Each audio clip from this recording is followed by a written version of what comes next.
All right, and we are live. The last word with Lord Cognito and Ebontis, fresh on that Friday evening campfire. Kind of a special guest going on here. But before we get to that, what's going on with you, man? How you, man? Been busy. Man, this week has been just kind of crazy with just everything going on my side of the world. Like I injured one foot, kind of letting that get a little better. Managed to rip off part of a toenail on the other side, so just good things on my feet. So I'm like, yeah, viciousness of kickboxing. Yeah, exactly. Yeah, joys of being bare feet all the time, I guess, but you get used to it. So, what are you gonna do? But before we get too far into anything that I got going on, we got an awesome guest, so let's bring him in. Welcome to The Last Word, episode number 155. It has been a glorious week for the Little Lights, with GCX raising $4.4 million for St. Jude's during this year's charity stream marathon. Absolute amazing. You guys can still donate if you want to. Get out there and do it. As for Destiny, the tower is not fine, and GrandMaster Nightfalls are showing Guardians they are no joke. This week, we are joined by a GrandMaster Guardian himself, who has been in the game a long time now. A veteran gamer like your two hosts, one who has spent countless hours clicking heads. Content creation started with another franchise, Killzone, which then exploded when Destiny came onto the scene. Since then, he has been guiding new and old Guardians alike to victory through this franchise. So joining us tonight is someone who enjoys shredding a few notes here and there on his guitars, putting some work in on the heavy bag with his Muay Thai training, has a soft spot for Jack Russell Terriers, and is always a helpful member of the community with his YouTube guides, and was even a longtime co-host of the Guardian Radio podcast. A true Guardian to the end of the franchise, with his own custom scuff controller in hand to the end. Welcome, Mr. MesaSean. How you doing, sir? Guys, thank you so much for having me on. Those are some kind words. You definitely did your homework on me, man. What's going on? Well, first off, thank you guys so much for having me on. I'm excited to talk with you guys tonight and talk some Destiny talk and anything else that you guys are going to talk about.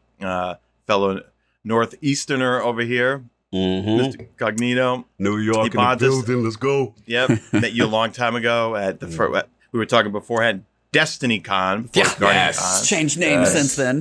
And Ebontis, I've known you for a long time, my friend. So just thanks for having me on, guys. Dude, absolutely. Awesome. It's like we've been working through different guests and stuff, and we finally made timing work because schedules get crazy and things are going on. I finally reached out and I was like, and you actually had some time. I was like, we made it happen. So believe me, thank you for joining us. Yeah. But no, it was like first time, obviously listened to Guardian Radio for a while. Then I knew got into hosting and everything. And by the time I actually got to meet you guys, it was at the Guardian Radio booth. And I think Cognito and I both probably stopped by at different times. But I was the annoying guy who went to Guardian. And that's like the only people I knew. So I was like hunting around.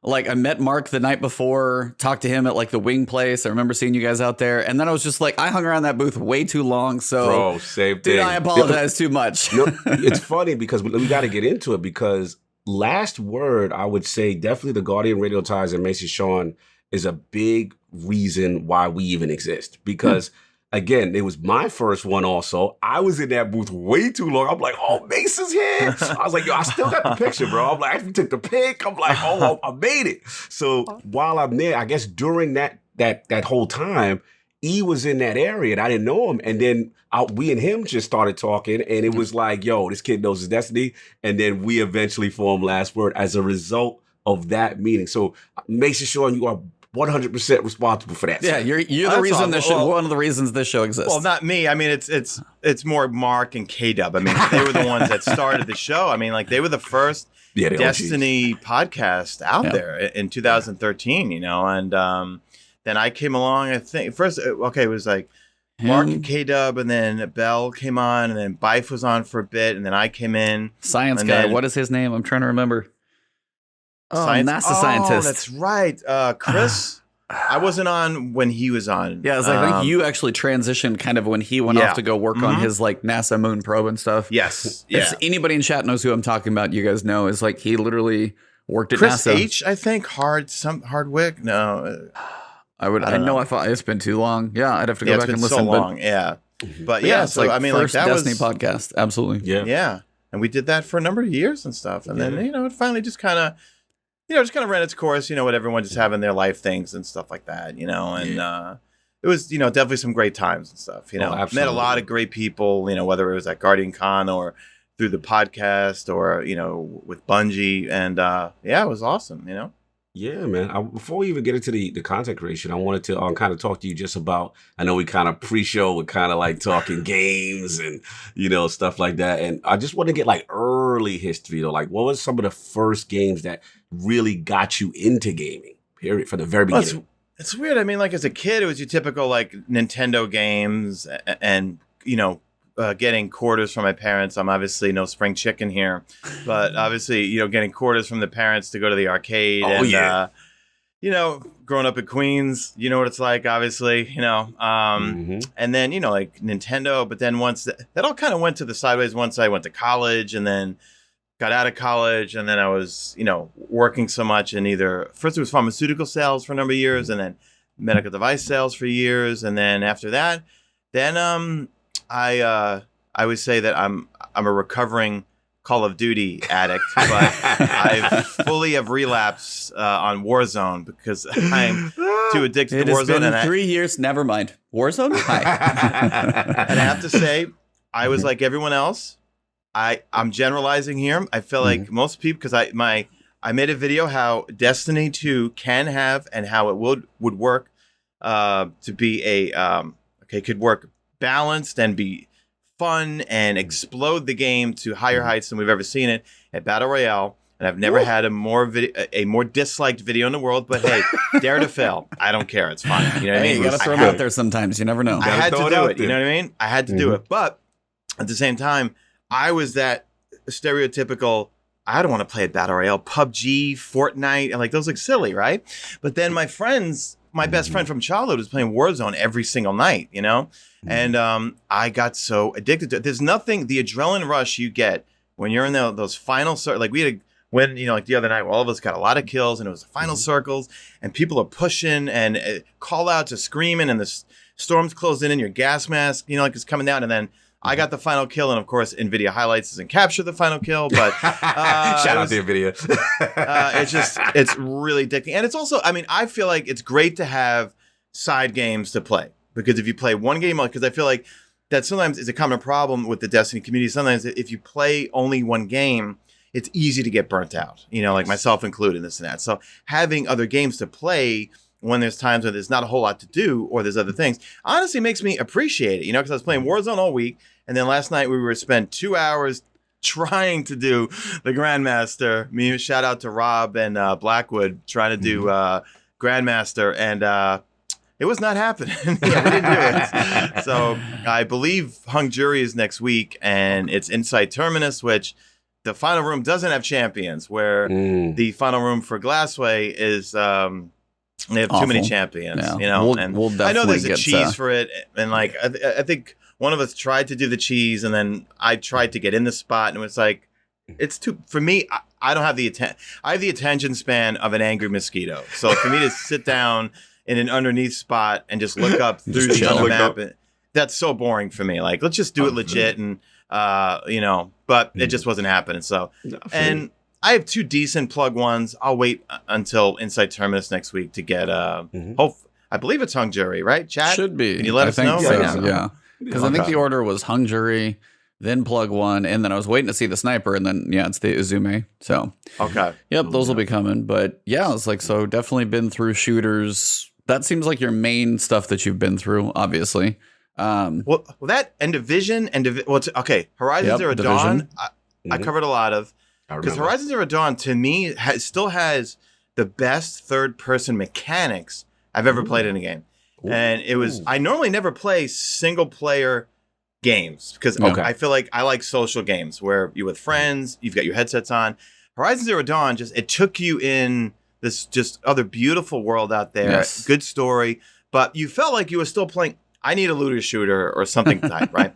With Horizon Zero Dawn, you felt like it was kind of a looter shooter because you're finding new weapons, you're upgrading your armor, you're constantly crafting things. But the mechanics of, shout out, to Guerrilla Games on how they created that, Yes. And the Division 1 and the Division 2, especially the Division 1. I lived in that dark zone. Like literally even because for me, it was the most unique PvP, semi-PvP experience because you'd go into the dark zone either with friends or solo. And I used to go solo all the time. And either you're going to run into a-holes or I've run into some cool people, you know what I mean? Nice. Where, Nice. you know, and you just, that fear of never knowing what's going to happen. What's going to happen? Yeah. Or purposely that guy running across you so that you clip him with your gun and now you go rogue and all of a sudden everyone turns around on you to start killing you. But I remember, you know, like one night, you know, just some shenanigans, you know, Mugwan, this Scottish guy, loved him to death. We used to play all the time. We chased this guy around the parking garage near the sports center for like an hour, 4 of us, and could not kill him, you know? And like, this was on PlayStation. So we finally messaged him afterwards, like, dude, can you please tell us what you're running? And like what your build, yeah. It was a glass, you know, build. He couldn't do that much damage, so he didn't really kill any of us, but we just could not kill him and stuff like that. Wow. But yeah. And the Division 2, I liked it, but I don't know what it was. I tapped out around when the first raid came out. Yeah, same. Yeah, that happened to a lot of people, I think. The ones who tried it, it was all about everything had to be a DPS build, and that's what everybody seemed to have success on. So a lot of the people who seemed to build into anything else, when the raid came out, it wasn't about support. It was just trying to do enough damage to keep up with the pace of the raid. And sadly, when people are like, well, now I got to go back and grind this one, or there's something else. Yeah. Its Division has been a very interesting one for like competition to Destiny because it has had some weight to throw at the population. Yeah. And Division 1 did better. Kind of tapered off, you know, ran some course, and then 2 came and just didn't hold quite as quickly. But it's always been the one that I feel had the closest attempt at the biggest chunk of the Destiny population for a little while, at least. Yeah, the one game that I was so disappointed with because I had so much hope for it because the gameplay mechanics was just oodles of fun is Anthem. Okay. Oh yeah, Anthem, absolutely. The flying, the shooting, the power, the superpowers, everything was amazing. But then when it came out, it just had so many issues with regards to whether it was loot, whether it was bugs, whether it was the way you walked around the social space. It didn't feel like a social game. And you know, I'm part of EA Game Changes. You know, so I can't talk about certain things, but I was there along the journey before it came out. Flex, you know? I saw that flex. So, no, it wasn't a flex. It was just one of those like a lot of suggestions. I did make some suggestions, you know what I mean? Okay. But none of those suggestions made it into the game. That one's a like, sad story because and BioWare is such a good company too, man. You know, like so for them to pull the plug in it for EA, I don't know if it was BioWare it was EA that pulled the plug, right? On everything. Yeah. Okay. Long term. So I was sad about that one too, you know, because I always feel like again, it's not about competition. It's about, you know. Well, one, I mean, like healthy competition helps everyone improve, you know, because like if Destiny 2 has some healthy competition, it helps Destiny, you know, like step up their game.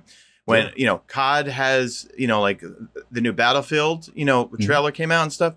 Hopefully that's going to give COD a run for its money, you know. They don't have a Battle Royale, you know.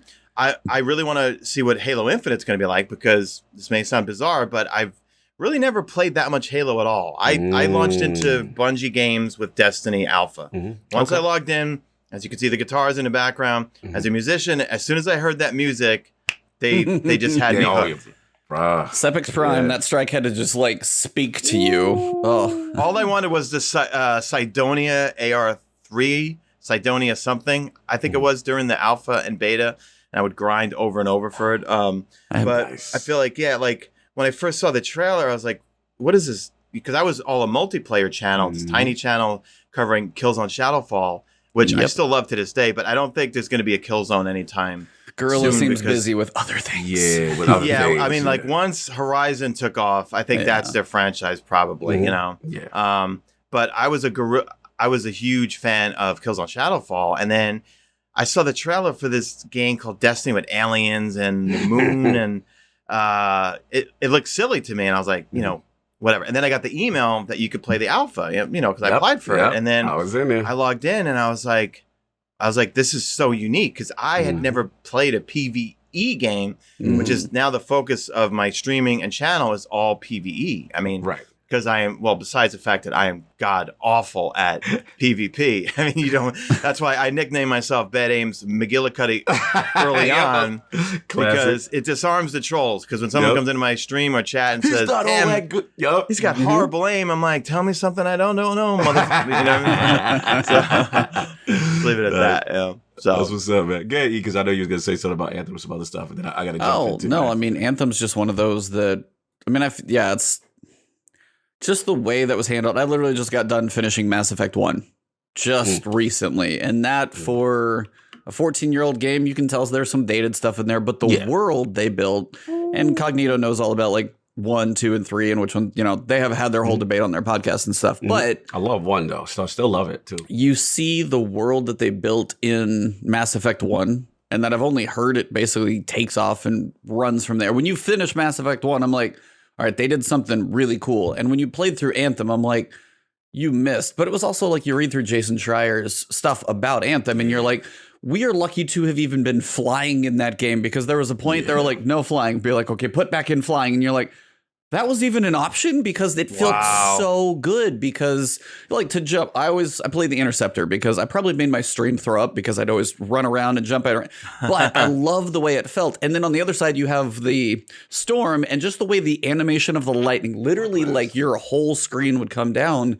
That was me, the Storm. Yeah, like I love the look of those. That's Warlock talk. That's Warlock talk. Exactly. I'm a Warlock main, gravitate towards that. I'm in the minority tonight. Minority, here we go. I got a Warlock with me. I'm good. You had a bunch of Titans for the last couple of I did have a run. I need a Warlock with me. Let's go. Yeah, no, we're both Warlocks here, so. Absolutely. Continue. But yeah, like that's the type of stuff when you see, after playing Mass Effect 1, I'm like, the Mako, there's some repetitive, like there's stuff you can pick apart in the game, but the depth they put into that game, I was like, man, if you had that depth with how Mass Effect felt, sold. Like, it would have been fantastic, but they missed so hard. And that was the one. I'm with you. It's like Division was cool, like the military, but unfortunately, after playing Destiny, the realism of Division, I think, is one of the things that held it back, because you're always, shooting dudes in coats and armor. Like, you can't shoot giant alien night hive bosses and stuff. They don't exist. So Anthem had that hope of a little sci-fi and everything else. And now it's like, every so often, like somebody talks about them, like, man, I'm with you. It's like that.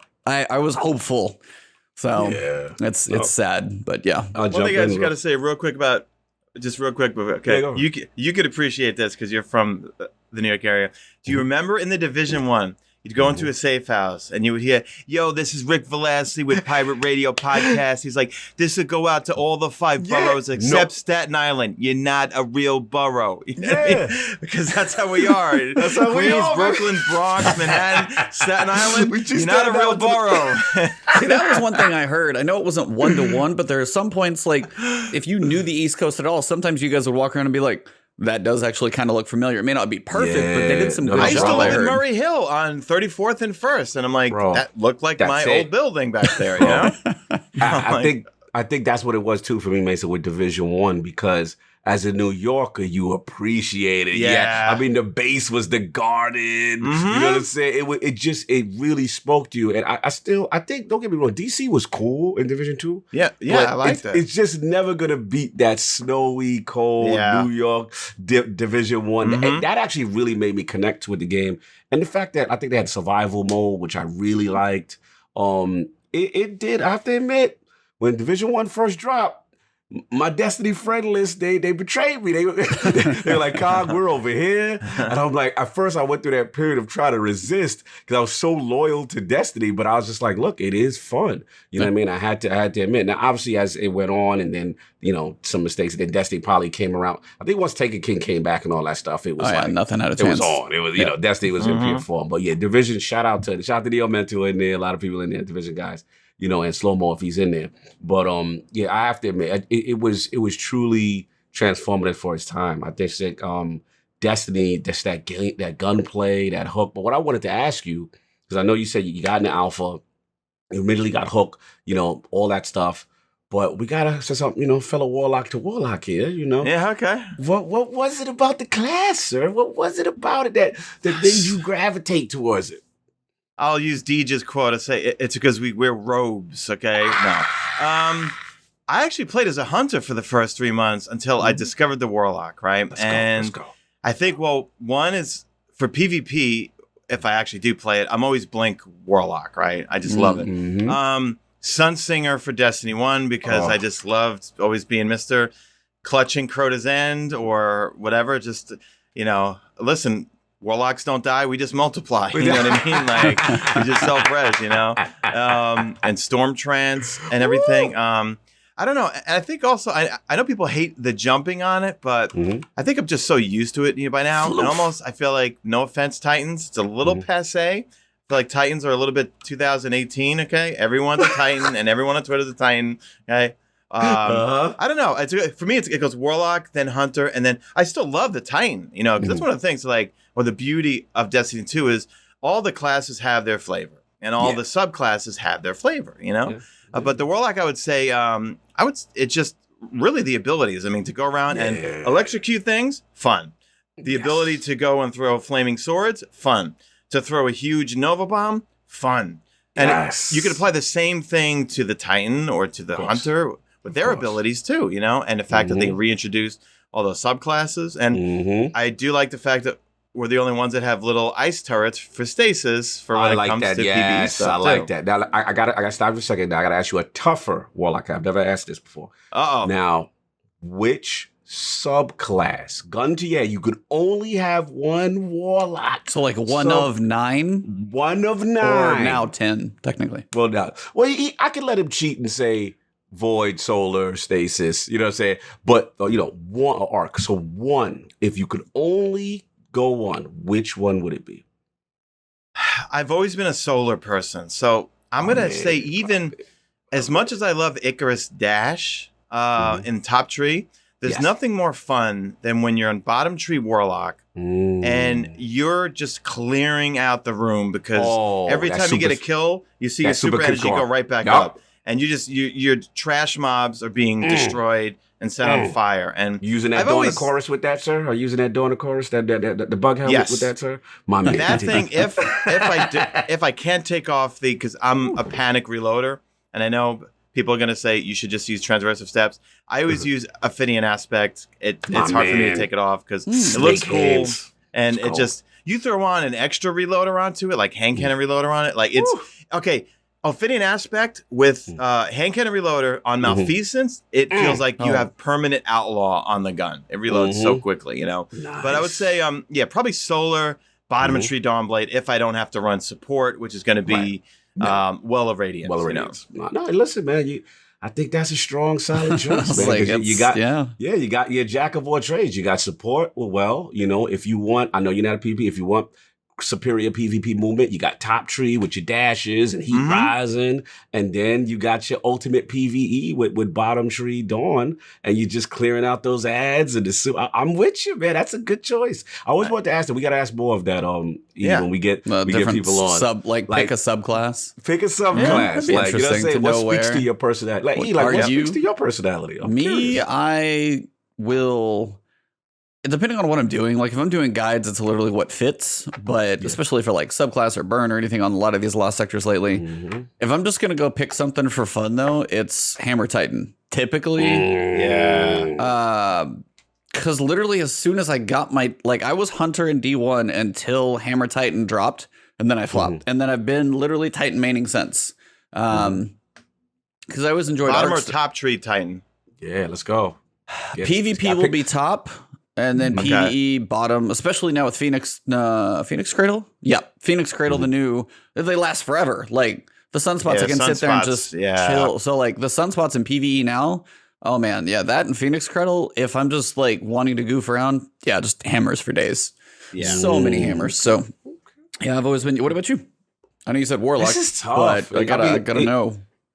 I think Mesa nailed it, man. Cause it's like, I couldn't go without well at all when you're doing, hardcore content. But the most fun out of Solar, would probably be bottom tree. Just, just the offensive case, especially like Sunbracer builds. And you just got unlimited. It's like you're getting away with stuff, bro. Especially like, you do, let's say you do top tree, you hit with the projectile melee. You know what I'm saying? Spark off. Yeah, you spark off the Sunbracer thing. Bro, it just gets crazy. So it's like... I mean, we got to put a disclaimer that we're not arsonists, but we like to burn things as solar warlocks. And with Sunbracers, like you said, there's nothing like throwing a solar grenade in the middle of... you stun a champion, I'm always going to hit him with a solar grenade. And he's going to burn to death. If I stun him and then hit him with Breach and Clear and throw a solar grenade on him, he's dead as disco. You know what I mean? Absolutely. Now, I will say... I know it's PvE. and I might get some crap for this, but I have to say I've been crutching stasis a lot as a warlock.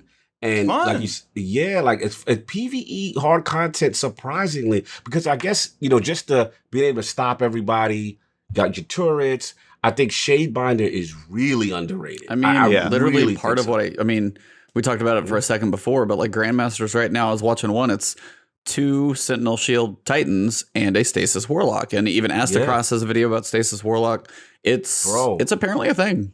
I'm crutching it. It's because what it is, the crowd control, and then also Warlock supers are kind of hit and miss in my opinion. Like it's either all boss DPS like a Chaos Reach, but not good ad control. You know what I'm saying? Or it's like good ad control with Stormcaller, but not really good boss DPS unless you wear specific exotic. But what I like about Shade, it does good damage against bosses. Like if you freeze everybody, like so you get a good combination, and I like it, man. You got your Dust Field and all this other stuff. Dust Field's great.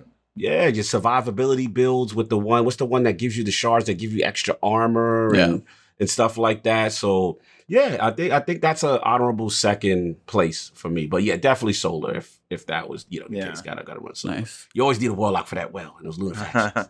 Yeah. So I have to ask you, because there's not a whole lot of people that have ever run through my Twitter feed. I know you got into kickboxing a little decent while ago now since I've been following you, but what got you into that? Muay Thai kickboxing, absolutely. Yep.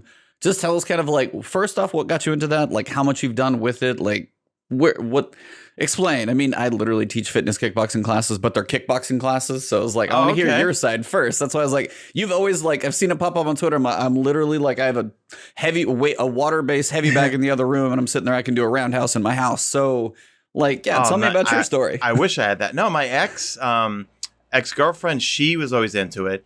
She then said, try it. I tried it. And instantly, once I find something I like, I just kill it. I just really get into it. And then started watching tons of YouTube videos on it. And then I said, you know what, let me do a few lessons with a private fighter coach guy. And then, like he got me up and running and stuff like that. And I just kind of took it from there and just really fell in love with it, because it's, like the discipline, like that's involved with it. I know that, people think you use it, for fighting or anything. No, because the first thing you learn is you never want to use it. If God forbid you got into a street fight, you just want to give him a roundhouse or something and get out of there as quickly as possible, But for me, it's more or less like the cardio. It changes your body type, because I have the body type where if I lift free weights, I can get really stocky and big. Muay Thai makes you very, very like fast and precise, because you'll see some of these Thai fighters at like, because I train at UFC gym. Nice. And you'll see some of these Thai fighters, who are from Thailand and all the Thai shorts on and everything. And they look like they're like half the size of me in weight. But when they hit the bag, it sounds like a shotgun is going off. Exactly. You know what I mean? So you'll see some big beefcake with his half, like tank top hanging out with his tattoos and everything. Like he's gonna, like he's you know what I think? That little Thai fighter will just beat the living hell out of that guy if it ever came down to it. You know what I mean? Preach. But yeah, so it's one of those things like it's addictive. But the same thing with since the human malware hit last year, I got into running now. So that's my new thing now is because sometimes I don't feel like just like getting in my car, getting into the gym bag and then just having to deal with other people because all the weight machines are taken and stuff like that, or there's tons of people at the bags. I like to just put on a podcast or something like that, and then just get on. And just put my running sneakers on and just go running. And then I actually did my first 5K last let's see, when was it? November, September, I think, like that. Nice. So congrats. That's awesome. It speaks volumes because literally the first time I tried, I couldn't run maybe 15, like half a block. You know what I mean? Like I'd be like, and then slowly, I would watch YouTube video. Everything's on YouTube, so I just started watching where you run a little, you walk a little, you run a little, walk a little, and then intervals. Wait for the soreness, to go away, and then from there, it was just fun. That's good, brother. No, I appreciate that he asked you that because for us, that's big. With our communities and just gamers in general, fitness and staying healthy. Because let's be honest, we're playing these games, we're sitting, we're being stationary, so for a long time. And gamers, a lot of them are not taking care of their health. So it's cool to see that is, as big as you are, as popular as you are, that is still something that's important to you. You know what I'm saying? I do remember you were definitely bigger when I first met you back then. So to see you really transform and just take this whole thing seriously is really cool. And well, you know what I learned is that in 2000, when Destiny 2 launched that month, I was uploading 4 videos a day. It was the biggest my channel ever grew. And I was working, I got 2 hours of sleep a night. That month, I got bronchitis twice. I got 2 middle ear infections. I got styes in my eyes. So ever since then, I vowed, 1, I need to have a social life. 2, I need to go to the gym. I need my quote unquote Shaun time. And you need to have balance. You know what I mean? Yes. Because I don't, God, what's the saying? I don't work to live. I don't live to work. I work to live. I guess, you know what I mean? I have to have a social life and do things outside of actually, so that's why I need these other things, like having a social life, like going out on the weekends, the gym. Because I feel like also, like it's a fact, Rogan says this all the time, if you're feeling down or depressed or, just in a mood, go lift some weights. Okay. Go running, go kick a bag, go lift, some kettlebells.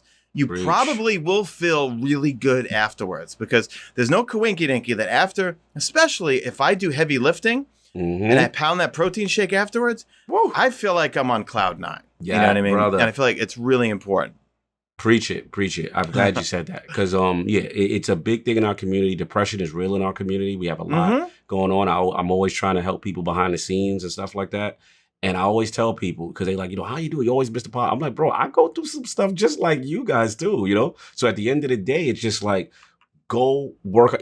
Even if, because people are like, yeah, but I was only there, for a little bit. It doesn't matter. You were there, right? I can't tell it. Dude, because people see someone that maybe might be, like out of shape or maybe, like heavy set or something like that at the gym.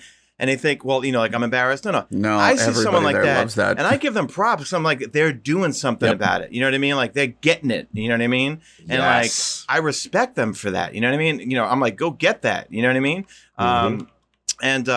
It's like we all go through horrible. I mean, I've been through some horrific things that I'll never talk about. Like in my life, and like it does help with mental cognition. Just everything because. Let's face it, looking at these computer screens all day, I got an iMac here, a MacBook here, iMac there, this screen here. I go bonkers sometimes, you know what I mean? So it's like, and the joke is always go outside because the graphics are 4K HD out there. They're pretty crisp out there if your eyes work. The ray tracing's outside. Yeah, that's hilarious. No, that's like one of those things. Because part of what we do is like you'll have people who've never done kickboxing before walk in, and whether they're trying to change their body, trying to try kickboxing, trying to do something to change, like one of the things I tell everybody when they walk in, and that's why I want, like when you guys said that, I just want to reiterate, it's like whether you see somebody at the gym who's like, they have a long way to go. I'm like, you made the hardest step in the world. You walk through the damn door. That's the hardest part. And then the other part is like, even if you go in, you're like, hey, I work out like, 5-6 days. This workout sucked. Stop saying that because even if a workout's 50%, guess what? You worked out that day. Still going to be better off. So I was like, I just wanted to reiterate that because it was just one of those, because it happens every day. It's like, I'll tell anybody when they walk in, I'm like, I don't care how fast you go. I don't care. First off, safety and form when you're doing kickboxing, always important. But anytime you're doing any of that stuff, I'd rather you go slow, work on form, go 50% speed. Because guess what you were doing yesterday? Nothing. Most likely everyone who comes in is doing nothing. I'll ask so many people in the camp, when's the last time you worked out? I'm like, they don't have a date for that. It's usually like years. They're trying to change. So it's like, it's all those, like if you made it through the door and you're trying, sweet. From there, we'll make sure you do it right. But from there, like that's just start. That's so cool. A great thing too, that people don't realize that they're like, that's not exercise. Walking. Oh. Like I'll take Max here who's licking my feet right now, okay?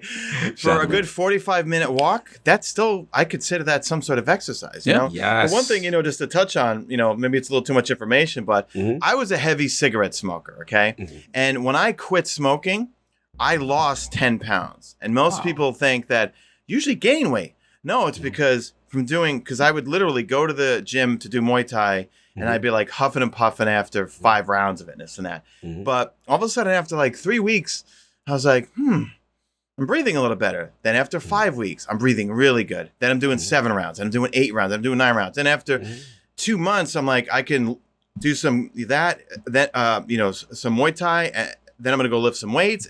Then I'm going to go cook myself in a sauna.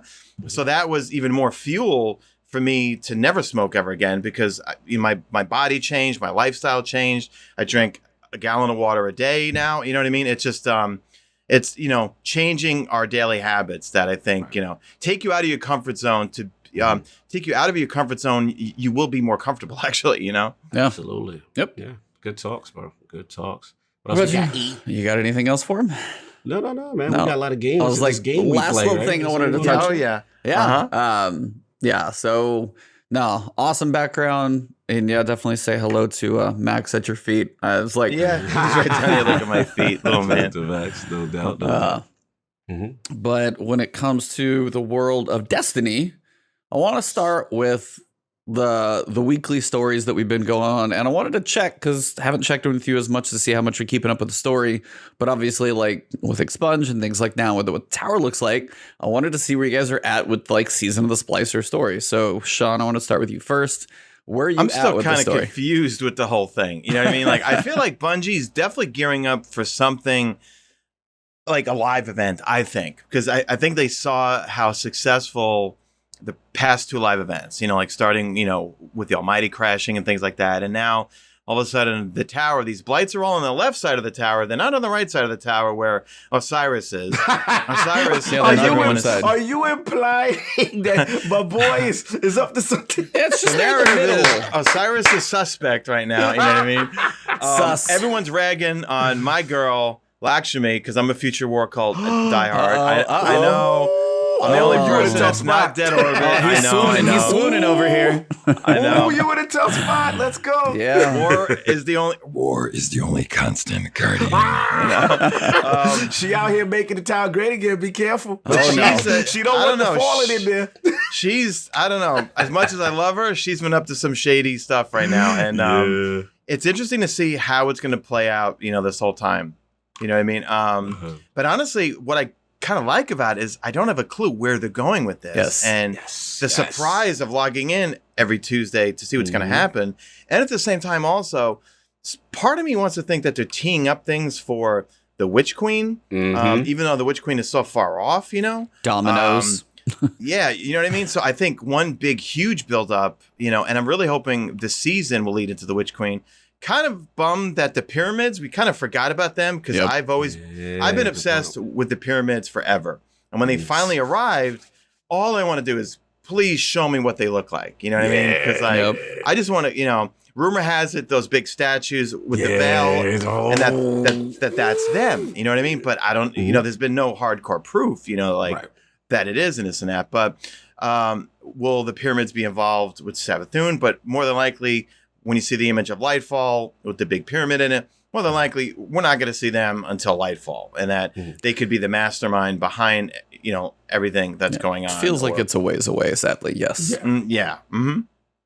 So right now, I have no idea. No, it's good, man. It's great times right now. It's like, to me, it's like that Netflix series, like tune in next week, or what I'm saying, like, or whatever. It's just I want to know what's going on. It's just that we don't have the full Netflix series where we could just binge, right? So we got the weekly network show right now, or the Disney show for whatever you're watching. Yes. So pretty much, man, it's been that, and this week another good mission. You got you got your Expunge, you got all that.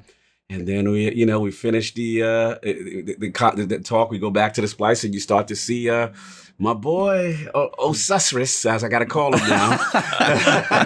Good old Osiris saying all type of weird things. And he's just, he's making Saint feel real good about all of the things. Dude, man, he is just gaslighting the crap out of him. It is hilarious. It is hilarious. This is the manipulation. Bad. It's like, you should be a leader, and they look to you. Yeah, I was like, and I'm like, oh my God, it's just going and going. Just trying to be puppet master over here. Someone's playing someone over there. It's bad, man. It is bad. And right now, to be honest, it is getting scary with the ramifications. Each week, how deep this goes. Because Mesa's girl is loose right now. Lakshmi, she's loose. She's out here. She's like, last week, Ikora silenced me. We ain't having it. And the Vanguard, like she's starting her coup. and she's getting the people in place to overthrow Ikora and Zavala. And it looks like poor old, Saint is in the middle being kind of manipulated with this situation in Osiris. So we got that going on. I'm as to what Mesa's point, as far as the overarching end game, I feel is going to be, Witch Queen, and then lead into obviously what's going on with what we call them, the space Doritos. You know what I'm saying? So we got that going on. Yeah. So look, it's going to be. This is setting up to be one of their greatest stories. I am curious the payoff. Yes. Like, does it end with someone catching Osiris mid-transformation, because the rumor is, right, Savathun is he's either been taken over, he's taken over his body, or sadly, my boy might be gone. You know what I'm saying? Because we never seen Sagira die on screen. So that was another thing. So it's going to be interesting, but I like what's going on. It seems like grave consequences. It was very interesting to log into the tower and see all that taken stuff. It kind of threw me. It's okay. I'm curious where you at with the story. No, I mean, you touched on a couple of pieces. First off, the tower is not okay. It's not on the other sides, because I checked. It is in the main hub. I guess they didn't want to put the visual pieces everywhere else. But your little Taken simulation is now, your Vex simulation is now a Taken simulation. So the corruption from the Vex network is now coming in. We've learned that Quaria, what is it? Quaria Blade Transform, the Dreaming Mind, full title. She's the one in charge of this one, so it seems like we're going to be facing off with her at some point, because it's like we have to, and Mithrax is basically trying to track down the best place for us to confront Quaria. So we are headed in that direction, so there's some type of confrontation. I'm hoping there's either a cutscene, animated storyboard, something like that, to go along with whatever fight we have. Because, I mean, we killed a Hive God on Mars. That was not the best way for that one to go down. No Zol stuff, please. Yeah, just no handle Zol strike. Yeah, a little more. Hive worms. I mean, I assume that we're going to go through another expunge mission to do it. So I assume that's how that's going to go. But how they handle everything, it can be another expunge mission, fight it. Maybe there's some cool mechanic, something. Because I will say in the expunge mission, for, you're basically running Gambit on the outside when you do Override over and over and over. And Gambit, I was like, it's kind of repetitive. But you do Expunge, we've got run the balls back, and you've got hold the square to build up your timer, and then you're running through. And that was Styx this week. And then you had Leviathan. And then next week we've got Tartarus, where you're shooting the cubes. And it was like, they did a nice way of using mechanics that we've probably seen, but to make these little short missions have just enough variety where they really do feel different. And I have enjoyed the fact that and then the Taken had a little variety this week where you can't get through, and so you take out the Blight. So it's if you make little variations have been nice. The Taken versus the others, they're not that much different, but I really have enjoyed how Expunge has been building the little text up in the corner, giving you the whole thing saying, hey, you're gonna die, la da da. It's you don't. It's I think that's Quaria, but there's that Savathun through Quaria. It's we don't. All of those pieces have been really cool, and I think you guys have said it is this is some of the best story that we've seen in the game probably ever. Yeah, because keeping us wondering, I think, is the biggest factor. Because if we think of the D1 model, it's here's your DLC, here's your story, and we as Destiny 2 fans are going to burn through that real quick, and we're done with it, and this and that. But having an ongoing narrative, I think, is brilliant storytelling. Because for me, at least, as a player, it makes me want to keep coming back to find out what the heck is going to happen this week, And there's got to be some sort of exotic quest coming at some point, I'm thinking. I was I will say, I have given the chapter a week a really hard time, but they're finally doing just enough in the chapter of the week that I don't totally hate it this season. I'm still to the point where I would love to know what happens, because it's killing me. You're muted, by the way. My man, I said, are you coming around, E? No, I'm not totally there yet. I'm not totally there.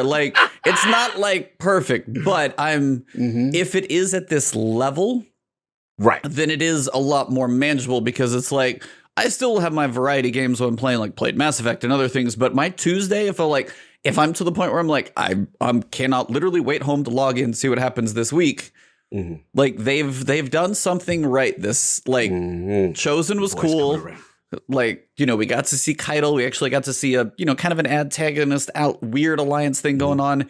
And then you turn and see this season with like just the interior Civil War, like again, the puppeteering and all this stuff, you're like, this is actually legit. So I'm like, I am kind of ready. Like we're close at this point. And I was like, it can't, you can't have a 20 episode season. It's like, we're at the end. We got to get there. It's like we've kind of gone on long enough. But so the fact that I don't hate it this season definitely says something, because I've given it some crap before. Yeah. No, I'm glad to see you coming around a little bit, E. This is big for you. I know it's very big. He basically don't know, but this is a big statement this man just made. This man would abuse this again. That just goes to say how the quality this season, because I mean, you have Ido in the camp when she says, dude, they came in and crashed our like Traver model. Yeah. What the hell? Like just the little stuff when you go see everything. I'm like, they've added like the narrative team has been allowed to just jam the season full. Right. And I don't know if we've seen one like this. And that's what I think is changing it for me, where it's like, there's a little bit more to chew on, hear a couple different people, different podcast opinions and stuff. It's been nice. Yeah. I just want to add on before I give it to Mesa. You're on the money with that. And it not only is premium storytelling, this is the first, I got to be brutally honest. Like, shout out to Bife, shout out to the Lore Masters, first of all, right? Because the guys that put in the work and do that. I'm going to be honest. I'm team lazy, and I'll wait for the video to come out, usually, right? When Bife breaks it down and Mylan breaks it down. I'm the same way. Yeah. Right? I don't read the lore, even now that it's in game. I'm guilty as charged. I complain that it's not in the game in D1. Yeah, like, now it's in the game, I don't read it, right? I have to admit, this season and last season, especially this season, when I finish you do the override, which I love, because I still love that they add the voice actors, and it's like a little living story, and them talking, and Satan's all like, we should destroy them now, and Saint really does just want to go like full, Saint goes crazy. Send, he's like, why are we waiting? And, I love it, right? So you got all that dynamic.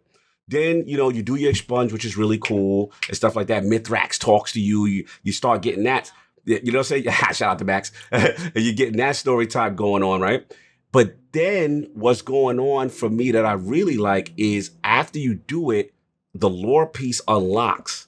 And then you read something like Savathun being, imposing and being an imposter or something. I'm actually going to read the lore now. I never do that. So now they just need the final level where they hire Bife.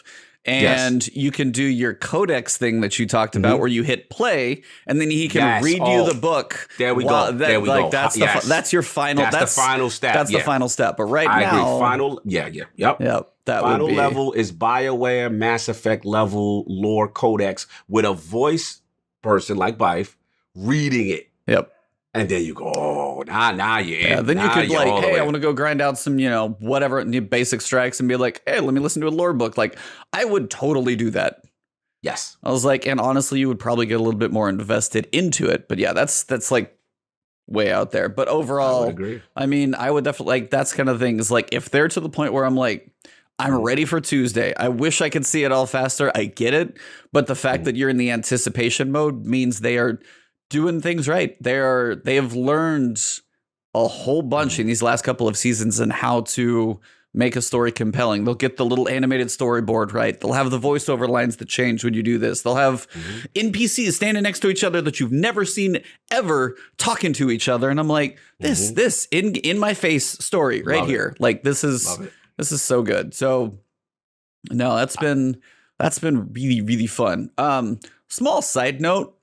Yes. Because I have two of them on this chat. If you are a warlock and you listen to this episode this weekend, go to Xur. Holy crap, his Xur. Oh, yeah. Nezarec Sin, God roll. I've literally never seen something that good from Xur. I don't know if ever, and I've covered him for way too long. And I'm just like, I literally cursed in the middle of my stream. I was like, holy dude. And I was like, that wasn't in the video. It's a 68 stat roll Nezarec Sin. Damn. 23 recovery, low resilience, decent mobility, decent like 12 intellect, 13 discipline, 6 like 23 recovery on it. Recovery, sorry, that's what I meant. Yeah.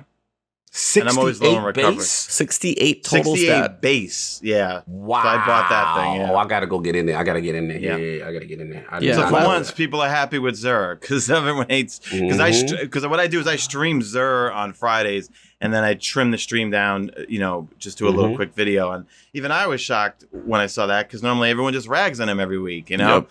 but occasionally, I always say Xur is for new players, okay, to get exotics, or stat rolls for us who may have those things already. So today was one of those days, that he had a good stat roll on Nezarec. And I need to go look at my Raiden Flux because he may have a better roll than I have on my Raiden Flux. My Raiden Flux, trying to think, is like... Yeah, it's not a bad roll. No, mine has a 25 intellect on my Raiden. Now, mine is pretty good, actually. Okay. Yes, I'm going to say he had some decent utilities, but then I went to that one. I was like, what?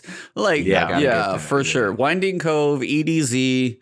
Go check his little cliff and go buy it. I literally said it in my video. I was like, if you thought about making a warlock, if you haven't played your warlock, go buy the damn thing, use it later. Like it's that good. Like I never say that about these things. Go buy it. So random side note, but I was like, Xur hooked up the warlocks this week like I have never seen. And then what I want to do is, I got to get it now because I finally got a semi decent grid skipper.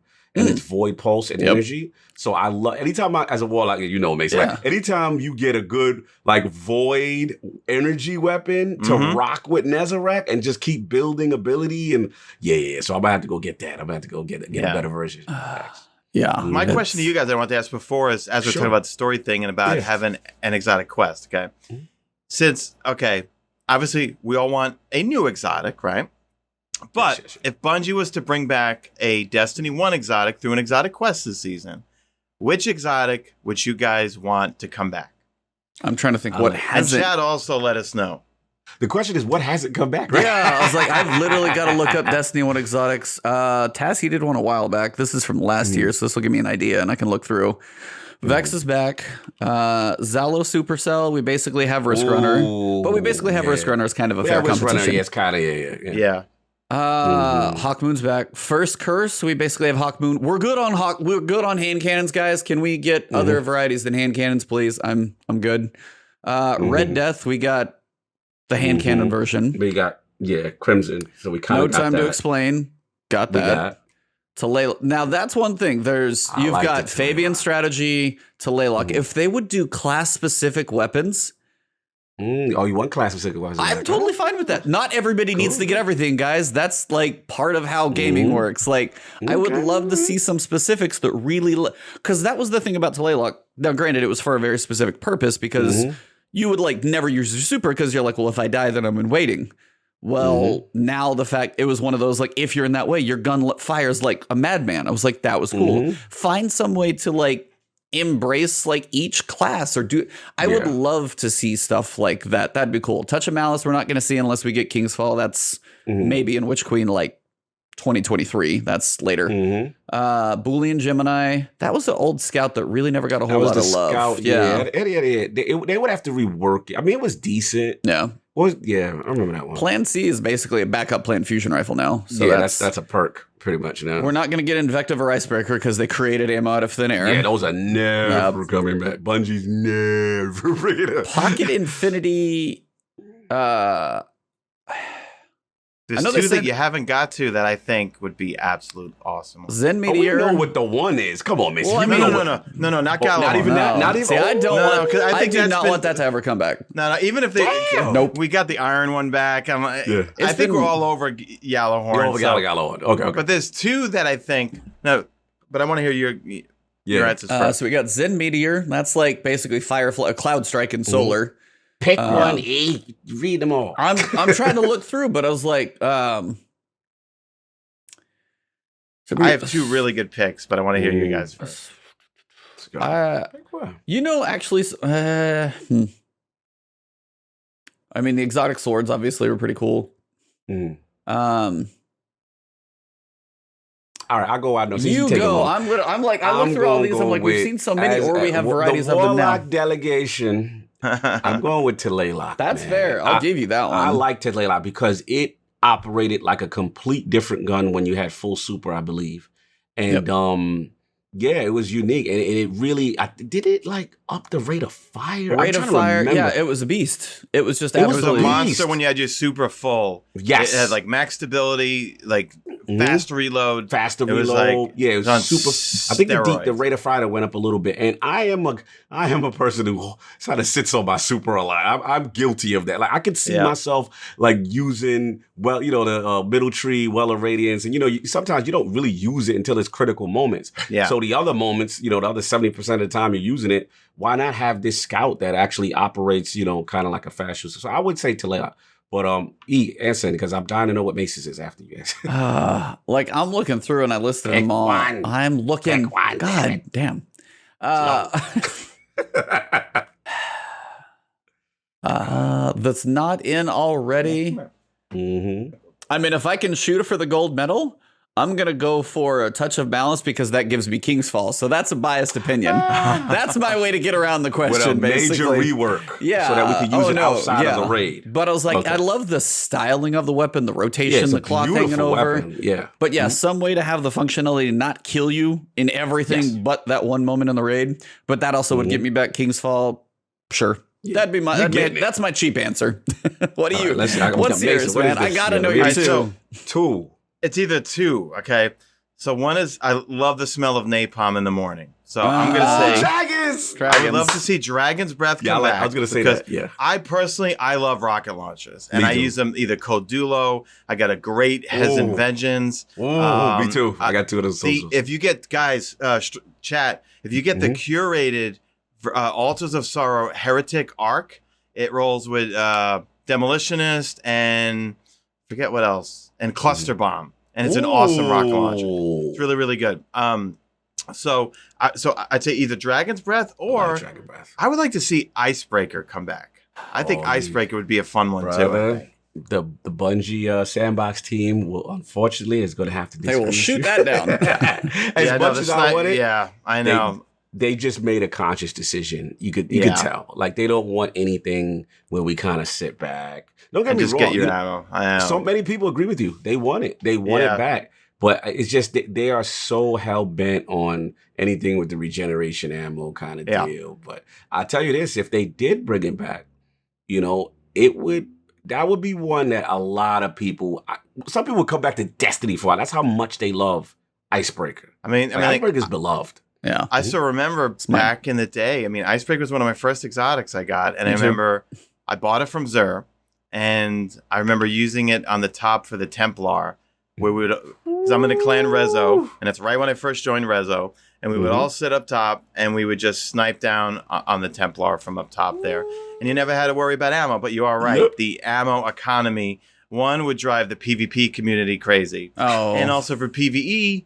You're right. A lot of people just camp a spot and just slowly pick off the boss forever. But with that thing, they have done everything they can. Breath, though, that's fun because you just rain fire. If if there's a seasonal artifact mod that can amplify the solar effects for it or anything like that.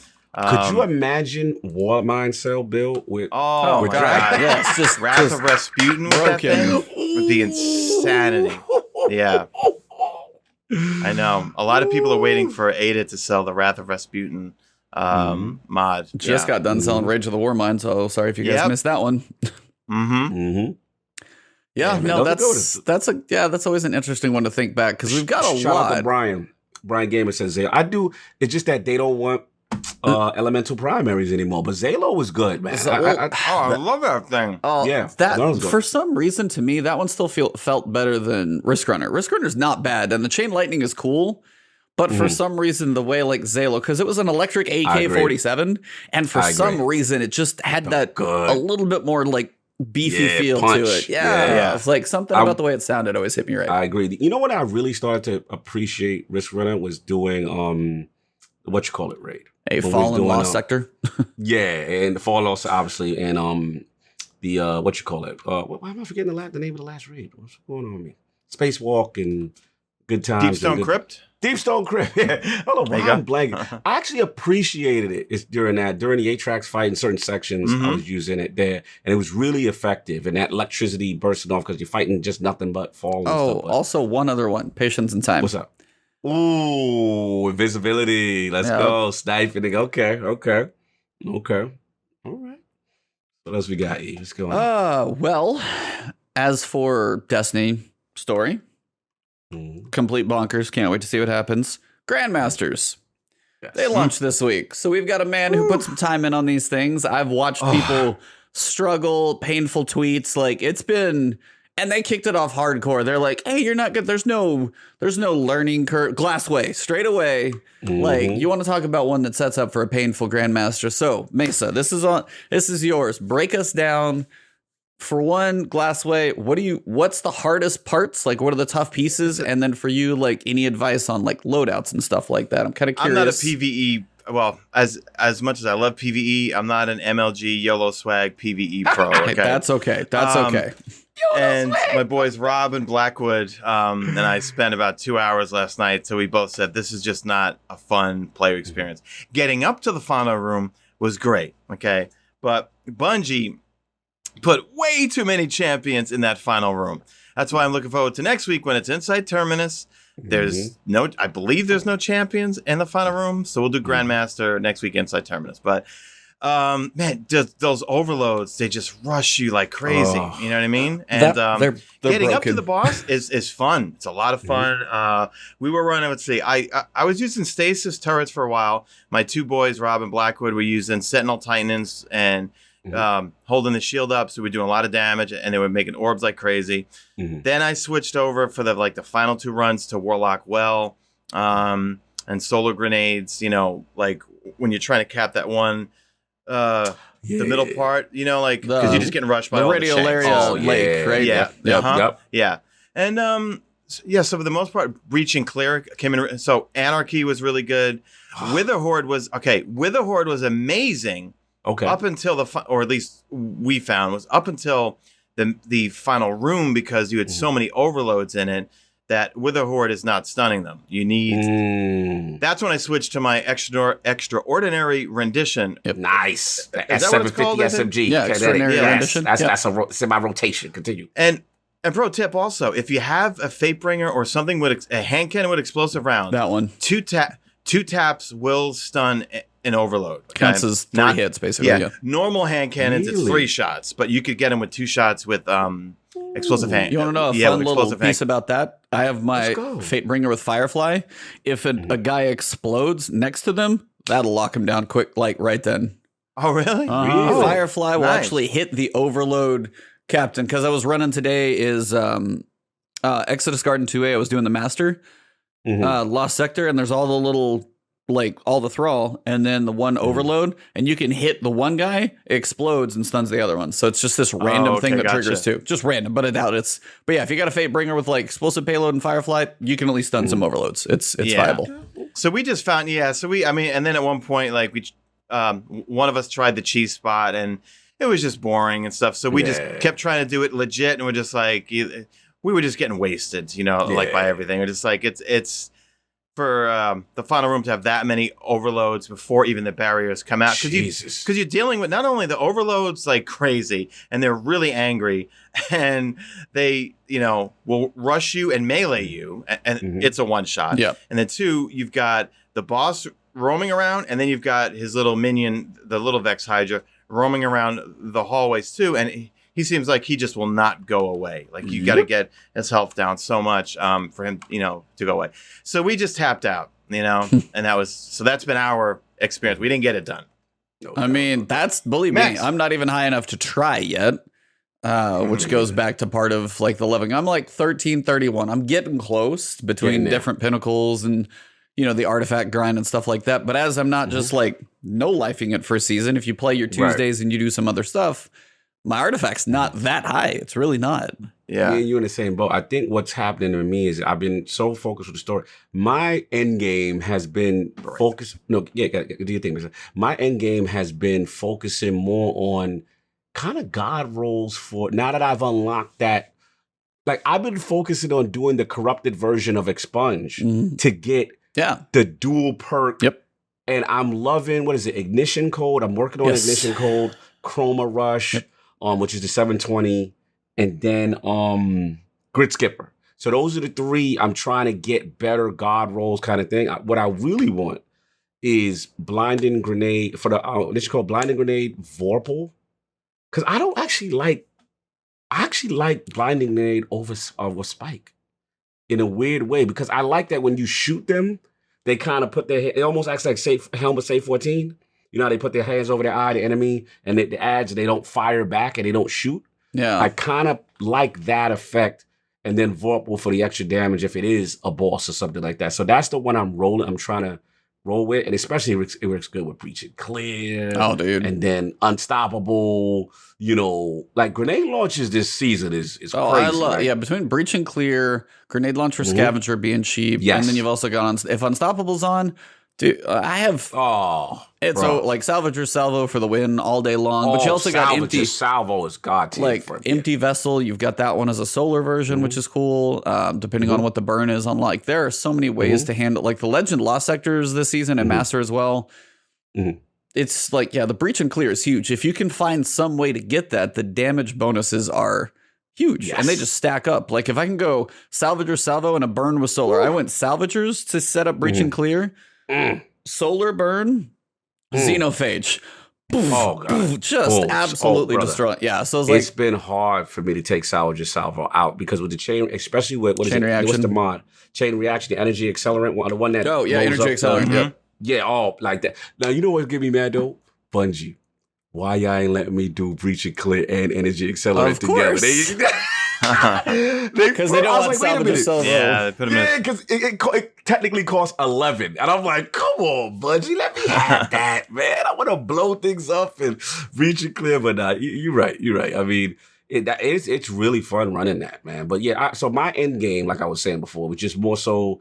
Now that I've unlocked that part of the corrupted expunge stuff, the corrupted expunge thing, and doing those so I can get the double. I love double perk weapons, having that option. So I'm still farming my ignition code because I want that, one that I want that I told you, Vorpal, blinding grenade. I love Chroma Rush 720. Chroma I love that thing. Chroma feels so much better than I thought it should. There's so much aim assist on it. I think it locks on the targets. Yeah. Yes, loving that. And I ain't gonna front. Grid skipper. I want heating up in any combination of either rampage or something. I need a good combo. So that's where I'm at. What about you as far as has your thing been like the Grandmasters, or you're still doing other things? Overall, what's your main loop this? I'm obsessed with the Vault of Glass. I mean, even if I don't need anything from it, I can do that thing over and over if people want to do it and have a fun time with it. Because for me, it comes back to the player experience, So for me, at first it was a struggle figuring out how are we going to do the call outs? You know what I mean? So I feel a sense of accomplishment when I get the call outs right, you know what I mean? And it's, times vengeance. And then we, get, because finally because we're, like you build up your momentum over the course of weeks and you fine tune things and stuff. So finally last week we 2-phased them, Nice. Whereas up until then we were always, just kind of 3-phasing them, Yeah. But, just being able to, get it down so that, okay, I finally spotted or heard the sound on the side of the screen where it said being detained, get out of there, you know what I mean? Or the person who gets detained, you know what I mean? Get out. There is a cute little feature, which I don't know how to do, but supposedly you could stop Atheon from detaining someone if you go at a certain time when he's about to put his foot down or something, or get him do a foot stop. Like stagger him or something? Well, he detains at exactly 15 seconds or something like that. So there is a way that if you stagger him, so I'm talking out of my butt right now. So it could be perhaps because on my Titan, I like to run the, what do you call it? The Superman thing. Thunder Crash and Curious the Falling Star. Yes. Thunder Crash, yeah. So I think maybe, I don't know, chat, let us know. If you hit him right at the 15-second mark, he might not detain someone, but I know there's something you could do there with that, But for Vault of Glass, like the Templar killing him in 15 seconds with our double slug shot. You must be rolling in spoils right now. Well, no, because I burned them all on Terabot because I never got Terabot. I have to do the exact same thing. That's the only one I never got. Yeah, that's the only one I don't have either. And the only piece of gear I'm missing is the Warlock helmet, which I really want to get badly. Oh, you mean for the raid itself? Okay, gotcha. Yeah, for the raid itself. The Vex Mythic class I got on my 5th run, and I got the Catalyst done that night because that's how great the community is. So there's a Destiny 2 PC LFG on Discord. I jumped in there. There was other guys looking to do it, and they were PvE pros, boy. Nice. And we knocked it out. And fun little factoid. Do you guys remember in the Whisper of the Worm mission, you'd find the portal, and when you look through the portal, you could see into the Vault of Glass? Absolutely. When you do the Vex Catalyst, when the Catalyst drops, that portal is open again. And when you look through it, you could see Io. You could see Io through the How dude. That's cool is such that? a cool touch. I love little Easter eggs yes. like that. Yeah. And like I know everyone likes to S on Vex right now. I'm saying with my build that I run with taking charge, quick charge, stacks on stacks. I forget. I made a whole video you can conveniently watch. Try this now. Absolutely. It's a Vex Mythoclast build because I don't have it just off the top of my head, but you get an 18% bonus damage to it. And I don't use it for end game content, no, but for running override and stuff and trash mobs or regular strikes or even regular nightfalls or even some lost sector. Well, no, I'm not going to use it in Lost Sectors. But Expunge, I'm going to use Vex Mythoclast. It's fun, Outbreak's sitting out a little bit. I still miss... Wow, you're Do you guys putting miss down it? your legendary Outbreak Prime, Mesa. Part of it's a little bit of a flex because I want to walk around the tower with the Vex Vex on my Got back. the Vex You know what I mean? indeed. Fair. Respect. But I will say that, do you guys remember the season when you had anti-barrier pulse and Outbreak Perfected would shred through barrier champions, man. It was so nice again. But that's the beauty of Bungie changing up the artifacts. Because look, we thought, or at least I did, Oppressive Darkness, it couldn't get any better than that, right? Good point. And then Bungie goes and drops Breaching Clear on us. Yeah. Oh, like for endgame content, like with Anarchy or like you said, Salvage Salvo or any grenade launcher. People and just are going to seeing, be missing that next season. And just how you need one person to hit the, like, you don't need all, everyone running, breaching clear. You just need one person, Yep. What a great, like the way they're mixing up the seasonal artifact. You could tell Bungie's evolving, because this one, I think, probably, do I dare say it, has been the best seasonal artifact in terms of the mods that you can mix and match from. It's been a lot of fun. I still want them to let me unlock more of them. Because I don't reset and it without cost. Yeah. I hate the cost of resetting them. It's so expensive. Is just useless. Yeah. Either let me reset it, just reset and pick different. Like if you want to limit, so I can't unlock everything, that's your like magic mode. Fine. But reset should be free. Yep. I know. And how you have to do one column and then pray that you could finally, you know what I mean? Yes. Unlock it. Because like I will never unlock, I think in the first column, it's Unstoppable Sidearm. I never use that. Yeah, no. I love Devil's Ruin, guys. I don't know about you guys. I love it because one, for Unstoppables, it will waste them. Two, just regular yellow bars from even medium range. It just watch your health go from like that. You know what I mean? It's a really good sidearm. I love that thing, and I don't like sidearms, so that speaks volumes. That's right big. There, Yeah, that's big. Yeah, shout out to Sparkle. He said they should let us reset the artifact like Outriders does with no cost to respec. Yeah. I agree. There's no Spark reason. Hunter in the house. How you doing, Spark Hunter? Yeah, man. Long time channel member. Thanks for being here, buddy. Yeah, no, he's right, man. Yeah. If you could, I could see Bungie changing that because I mean, like, what's the point? Then I got to go to the Spider to get Glimmer. Yeah, I ran out. It's like it is adding nothing to the game. That's that would need to be fixed. So no, Nightfalls are definitely a thing, but the builds, I mean, the artifact this season has been a lot of fun to goof around with, but grenade launchers, man, they have made them just a must use. As much as if I can find a way to put one on my character, it's on there. I don't care where. Yeah. If I can find a way, it's definitely there. So Stoppable grenade launcher too. That's fun. It's a lot of fun stuff you can do with grenade launchers. And then in the This Week in Bungie, isn't Love and Death coming back? Because that was my jam. I was just getting to that. Yep. So yeah. Okay. Sorry about that. No. I'm literally looking at them right now. So yeah, they're going to be the patch coming. Yeah, perfect segue. July 6th, the patch that they're working on. The next one coming up, they are working on reissuing basically the rest of both the Moon and the Dreaming City weapons. So we've got our arsenal's about to get a little bigger. So for the Moon, got quite a few. You got Loud Lullaby, and they have basically, they state, all of these weapons will drop from their original sources of their respective destination. Here's a full list of the weapons along with an example of new perks they can each roll with. And it says example, probably not an exhaustive list, so hopefully we have a little more variety in perks. You've got Loud Lullaby, so it's your big 120 with tunnel vision. One small, 120 hand cannon. I want you to go through it. Yeah, 120 hand cannon. You got one small step. That's going to be your shotgun with trench barrel. Okay. Tranquility should be your sniper, if I remember correctly, with frenzy. Arc logic to arc auto with heating up. Was Arc a 720? What was Arc? It was really fast firing. It might have been a 6. I remember that. It might have been a 6 or 7. Or 720. I can't remember. It was a decent. I'm in my 720 love phase right now. It's not that fast. I don't think it's that fast. So if it's 720, I'm getting excited. I mean, 600 is still good, but I'm hoping it's 720. We continue. 600. All right. The chat says opportunity. Everybody 600 is still good though. Yep. Dreambreaker. That's going to be fusion rifle, and it's got cornered. So that new perk we've seen on a couple of the fusions. Every Waking Moment, that's Killing Wind. I don't specifically remember what that one is. Love and Death, that's your grenade launcher with chain reaction. Hello. Oh, nice. Yep. And that thing can roll with spike grenades. It can roll with full court, and I think full court's the one I remember. Full court, yeah. And field prep too. That thing was. I love that thing, and that with breaching clear, I'm definitely farming for that. Sadly, I basically had a god roll Love and Death, and it's gone. But what are you gonna do? I know.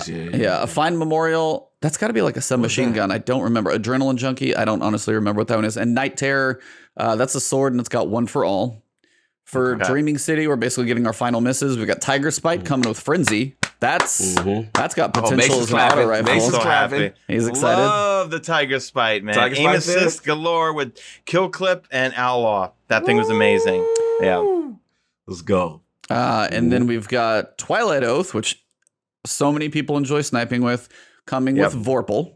So that's going to make some spicy either super shots or boss damage, even though snipers on bosses just don't do it anymore. And Abide the Return, you got Thresh on a sword. So good variety on both. But I mean, the moon has, it was Shadowkeep is a whole damn expansion. Now we're getting 1, 2, 3, 4, 5, 6, 7, 8, 9 weapons there. And we're getting mid-season, we're getting 12 new weapons basically. So that's literally mid-season. Nice we're getting a nice little influx of weapons. So, I mean, they said they were taking some time it takes time for them to build up and train new employees, but they're getting to the point where they can really, reissue these things, put them back in, stuff like that. And hopefully if these are getting reissues to kind of give more variety to the sandbox when it comes to the next season, and then Witch Queen, we're going to have even obviously bigger influxes of weapons. So excited to see what comes there for sure. Yeah. Yeah, that's good. That's good to see. Iron Banner returns again. It's been a week. Yeah. So this is not a big topic, the fact that Iron Banner is coming back. More of the topic of this is week 7. Week 8, if you go look at the calendar, he knows where I'm going with this one. I know you do it. Week 8, we have Expunge.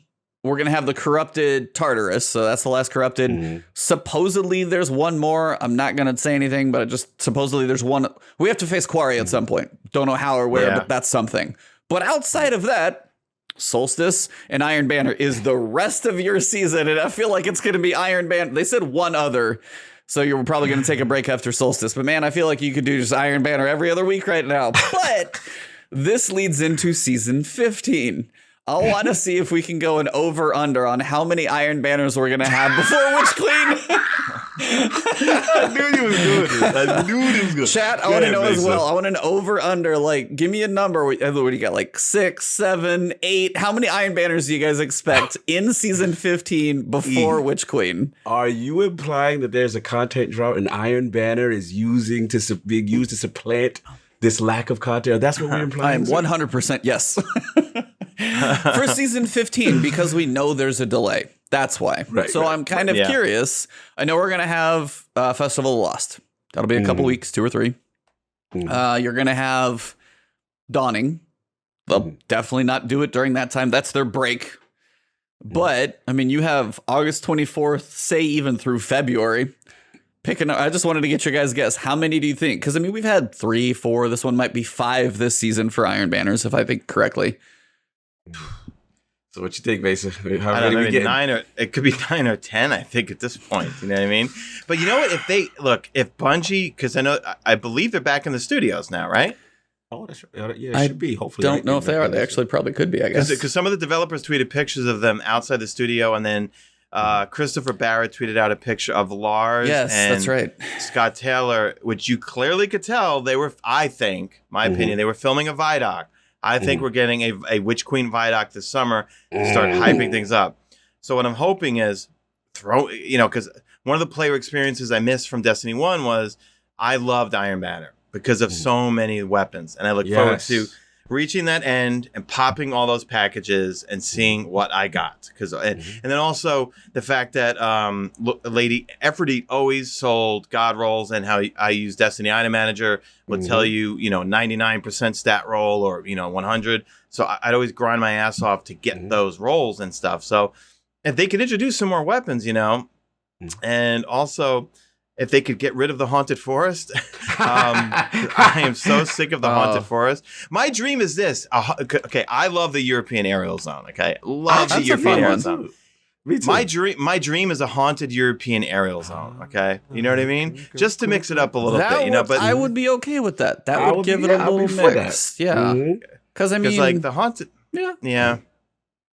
Just an idea, Bungie. By the I've way, said it numerous times. I wanted to shout out DCP for their charity marathon stream that they did for. Oh yeah. So they raised 76,000, which was fan-freaking-tastic, amazing. Nice. Their last hour is worth a watch. Like if you have time, just throw that last hour on. Fallout eats like a hot wing. What is the damn show? It's the YouTube show. The wing thing? Yeah, what is the damn last dab? I forgot the name. He eats hot ones. He eats the last dab, like number 10. He eats one of those, goes for 2. He leaves.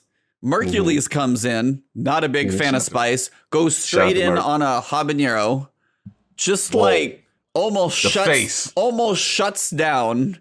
Shout out to Merc. And then Fallout comes back for a 3rd if they hit a certain threshold. But the best of all, almost all of DCP is Hunter to the core. Our Ares, your Modness Ares is in chat. Shout out his new name for shout out his new name for the year. Shout out Mr. Holly Modness, your second. But that whole crew now has to play their least favorite subclass for all of season 15. They're all warlocks for the longest season ever. Oh my god. I love it. Let's go. Let's go. Can you just why the Warlock hate? I don't get it. I think that's why I wasn't invited. I'm just So if you guys see Tefty, if you guys see Ares, if you guys see any of those guys playing, make sure they're maining that Warlock because they did it for the little ones, but I think they're going to be dying inside for a long time now. I think basically it's snobby. I think they're jealous. No, they're jealous. They're just jealous. Okay, because we were the ones self-resing their asses in Destiny 1. Okay, and this and that. You know what I mean? We're always providing support, and we dress the best. We look the best. Face it, we dress the best. You know what I mean? Let's go, my man. Titans and those big arms that come out to here and this and that. You know what I mean? Hey, I can take a missile to my. I can take a missile in my shoulder pad over here, and I'll be fine. Ares, Ares, your focus this season, just Destiny. You're good. But I wanted to shout out DCB because Ares was in here. But because I have 2 warlocks that enjoy their subclass, I had to shout out the other side. It was too funny. That's so funny. I love it how the hunters, they're so upset. I love it, man. He said you got to play warlock for your season. Nah, brother. You got to embrace your inner floof. Embrace the space magic, right? Exactly. Get the space magic on, man. Let's go. That's funny. That's good. That's good. That was. I gotta catch that last hour. It's a 4-hour stream. It's on there, and just like skip to the last hour. Worth it. Totally hilarious. No doubt. Salute to them, man. But yeah, so that's awesome. For this season, we're sitting here at a point to where I wanted to ask you guys. Like, I know you're playing Vault a lot, and then Cog. I wanted to see what are you guys' thoughts once we kind of how much, between now and Witch Queen is what are you guys looking forward to the most between now and Witch Queen? What do you guys want to see answered? Because Witch Queen's going to be big. Witch Queen could be we'll get there in a minute. But what are you guys looking forward to between now and Witch Queen the most? Be it this season or 15, anything you're looking forward to, anything hyped about? I mean, for me, it's just more of the narrative payoff. I just want to know where they're going. There's still a little confusion. What's going to happen and how they set it up. And then to me, I'll be honest, what the biggest thing I'm curious about? What the hell is epilogue? Dude, what the hell is that? Yeah. I think that's got to be the live event, dude. That's got to be it, I think, feels right? Like they are. You read my mind, brother. That's what I was thinking. I was like, epilogue. So to me, that sets up, when I hear that, I feel change. I feel some type of transformative action. And I think Mesa's 100% on the money. I think we're probably due for a live event. Last one we had was when the Almighty Traveler. Well, the Almighty came, and then you had the Traveler light Traveler. up with darkness kind of take over. That was I forgot not about as big. Traveler. Yeah, it was like Almighty was big, Traveler was big, bright light, kind of Traveler reforming. Right. Yeah, that piece. Yeah. My gut says if they really want the stakes to be high, we gotta have an Avengers Infinity War moment where the heroes look grim. They lost. And I think you set it up somehow with either a Savathun reveal, something where you're like, oh no, this has happened, right? And to me, that's how you transition into the eventual Witch Queen, where, we kind of get up off our feet and we try to round up, whether it be Mission 2 of Destiny 2. That music, man. Woo, talk about it, right? So it's like, yeah, man, I would love, I'm putting a lot of pressure on the story team, but they're doing such a good job. Like, I need an Infinity War moment. You know what I'm saying? I don't feel that good, Mr. Stark. Something needs to happen. Something needs to happen where we feel it and we go, oh, yo, this is serious. Somebody said the tower getting blown up again. It was something like Savathun reveal takes the life of somebody, or something very tragic happens, and we go, oh no, we got to get payback. We gotta lace our boots up, unified front, and do it. That's what I'm hoping, epilogue. That's a lot of pressure I'm putting, but what do you guys think? Like, what is your most anticipated thing for the season, Mesa? Where you at, man? I'm praying for, so from two perspectives. One is going to be loot, and one is going to be, loot and activities. Okay. And then from the story narrative. So for me, from the player experience, what I am praying and hoping on is that the Witch Queen is the Taken King of Destiny 2. Yeah. Okay? Because remember when the trailers came out for the Taken King, right? Woo! It was so ominous that something horrible was happening, right? That all of a sudden, everything's honky-dory, we killed the god, everything and that. Then all of a sudden, this fleet of ships come out of nowhere because their son, Oryx's son, was killed and this and that. And this narrative came along, and he's coming back, and he's really pissed off and this and that. And even when you first logged in on Taken King, whenever you would float, and we still hear the music now because they put it back in, when you would float in air, you would hear this ominous music that you knew something horrible was in the solar system. Yeah. That's the narrative. I want a doom and gloom thing that something horrible is coming in the Witch Queen, and that we got to prepare ourselves as Guardians to face whatever it's going to be in this and that. So that's kind of the story that is like to get us really, really scared as to that something terrible is going to happen, and that it's going to shake up everything that we possibly know about being a Guardian, being part of the Vanguard, whatever happens with factions or anything like that, or the Tower. From the loot perspective, I really hope for the next season we get a really fun activity and lots of loot that's going to keep us. Look, we burn through content, guys. We're Destiny fans, right? That's what we do. Generally. I just really hope that they can keep us satiated. Is that the right word? Satiated? Satiated, yeah. Satiated.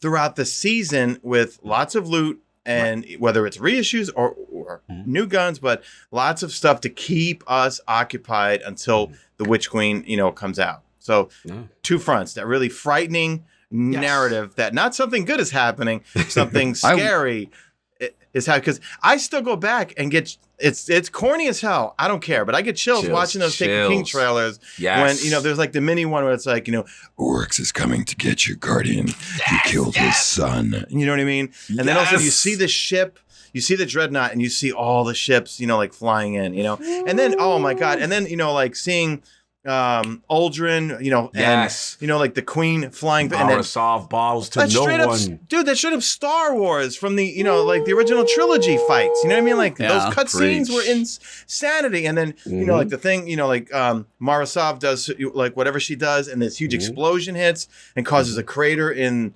like the asteroid belt or whatever. That's the narrative I want for next season. Give it to us, Bungie. Bro. You on fire with that, E? What you got? Can you even compete with that? Right, that's kind of tough. That sets the bar high. Next season is crossplay, So that's one Yes. that will be huge for literally the entire community, because those times where you're like, hey, I want to run a raid, I want to do this, that, does it. If you know anyone anywhere who plays this game, you'll now be able to say, hey, you know this game, it's free to play. You want to jump in, catch back up. It's going to be that time. And I think that's one of those moments that's really going to help bring so many things together just across PlayStation, Xbox, and PC, and just try and like get everybody on one kind of united front, because it's no longer going to be especially. Well, yeah, I don't know if I've literally if I've played Destiny with you. We haven't played in so long. Yeah, we haven't played since PC, and then now especially with Xbox, you're like, I'm back there, and now it's not going to matter because you're controller, so you'll go back ezy. I can't get off PC because I suck. I am terrible with a controller at shooting, so I will leave that to you two. That's fine. But that's going to be the awesome part. It's like, hey, you're on Xbox, you got friends over there. Just still, you drag them into my party, and still go raid, whatever you want to do. Vault. You just like, hey, do you want the last word? Play. Doesn't matter. Yes. Like, it's so nice. That's a big one I'm looking forward to for just functionality. And also, PS5 has Discord, right? It's working on it. It's not Working yet. on They it. did Okay, the partnership, but I know it's gotcha. like, yeah, they did the PlayStation partnership, but I don't think it's like integrated yet. I'm with you, Mesa. I would love that integration, right? Yes. Yeah, If because all of us on PC use Discord. Yep. I have a lot of close friends that I used to play with on PlayStation 4 that I think they might have migrated to PS5s, I think. So I would love to be able to play with them again, and my other new friends and some channel members that I play with on PC and stuff like that. People need to know it is opt-in or out, right? Because I know the PvP community is going to lose their mind. I think it'll be like if your parent, it's some type of opt-in, or you'll have the choice, or if you join somebody on PC, I'm sure there's going to be some like, hey, you're about to join somebody on PC, we're opening, your matchmate, something like that's going to have to be there. To put in that opt-in. Yeah, because for PvE, I think it's going to be totally fine. For PvP, there's going to be issues because I don't know about you guys, but since I play, if people think cheating on PC in Trials is bad, try Warzone, okay?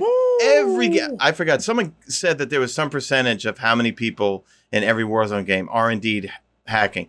Every night we run into hackers and cheaters or aimbots or wall hacks where I'm like, there's no way this guy knew that I was behind this one wall, and somehow he magically knew and came around the corner with his smack 10 and domed me. You know what I mean?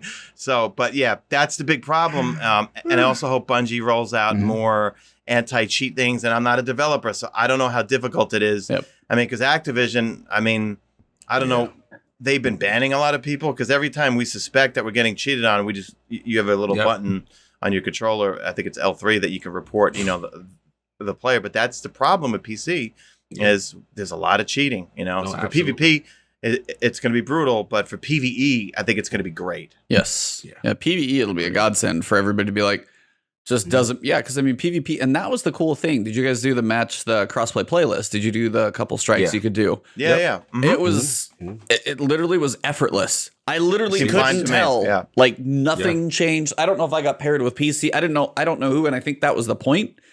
If they can manage to integrate it that well, I was like, that's amazing. Because if crossplay, there's some games that get it right, some that haven't yet. But if they can make it utterly just like you don't even know it's there, that's going to be so big. I honestly think that, I know we all complain a little bit with the content drop sometimes, and we look at the fact that Witch Queen is delayed, so they're going to have to buffer with many Iron Banners. They're going to buffer, but they're going to have to extend content, right? Yeah. But I will say, cross-play is going to be a nice Band-Aid during that time. Yes. Right? Because the communities can come together. Because, bro, I got so many people. I feel bad because now I went back to, Series X and playing on console full-time. That some of my guys that's in the Iron Law Podcast clan that are on PC can't get raid groups all together, and like, damn, we miss, hanging with the homies and just talking. And, so it's going to be cool to kind of reunite the communities again. And then there's so many guys on PlayStation, that I've never played Destiny with. And I'm, either big fans of theirs or, they watch us and stuff. So it's going to be a fun moment to get the communities together. And that's the part I'm really looking forward to. I think that's really, really cool. So I think that'll be a nice little Band-Aid to help us through that drought, so to speak. Yeah, you'll have a couple you'll have the seasonal events and stuff like that, but I think that is something they probably Not in a bad way, but they are going to crutch on it pretty hard because I've heard some people saying it's like, hey, it's like going to be as a 8-month season. We need an extra season. I'm like, there's no way in hell they're going to take resources away to try and build another season just to take stuff away from Witch Queen. I'm like, it is going to be some downtime, but guess what the holidays are? They're jam-packed full of other games, so you're going to have a ton of games. Yeah. Oh, that's right. Yeah. Ton of games. I mean, like, whenever Horizon hits, that's one. Halo, another one. Halo, Xbox just lined up there into the year. Battlefield looking crazy. Forza is going to be picturesque. Like, you've got so much coming down the pipeline for games that are finally, and then PlayStation's probably in about, 3 weeks or so, everybody thinks is going to be talking about theirs to know what's going to be coming on that front. So we've got a lot to look forward to. So that's, again, one of those times where enjoy the Tuesdays because they're not going to make like a 20-week campaign. It's not going to be that long. It's going to be, 9 or 10 weeks, kind of like this one. And then we are going to have some downtime. So it's like, enjoy it, crossplay when you can, but that's going to be the time to get out there. But for the other side of things, for like Witch Queen, you guys are right. Like the live event, setting up the dominoes, the quote from so long ago, Savathun. I think Mesa, I think you said it though. I want the traumatic, dark, something major to happen to really shake the player base, like story-wise, to their core, to be like, I mean, it's one of those to where if like they, Osiris walks up behind Zaval and like stabs him in the back, like something major. You're like, holy, reveal, just like the roost is over. Yeah, I'm sorry. No, but that's exactly the level that I would love to see, because those are the points when the story is some of the best, is when we get those major things. Like I'd never want Cade to come back because of how that felt. Now, granted, it got a little spoiled, but like the fact that we lost Cade, like beloved, I mean, those types of things. So something on that level is what I can hope for to give Witch Queen. It's like the John Wick motivation. Nobody likes the first 10 minutes of that movie. But it set off 6 hours of amazing action that John Wick was pissed off because somebody killed his dog. And it's like, you touch my dog, everybody's going to die. And it's like, and it's that thing. It's like, if you can cross that line, it'd be something so bad. Like, could you imagine if Osiris stabbed Saint? Not with quite Vanguard, but like, can you imagine? No, like point. those, some type of major backstabbing. And some of these are all likely not possible because the voice actors are probably a little too locked in, but it needs to be something big. And that's the thing. Well, it could be something as simple as all season. It was like the buildup of the pyramids coming before arrivals, something just like it was. And again, I'm relating. Look, the Taken King scenario worked really well.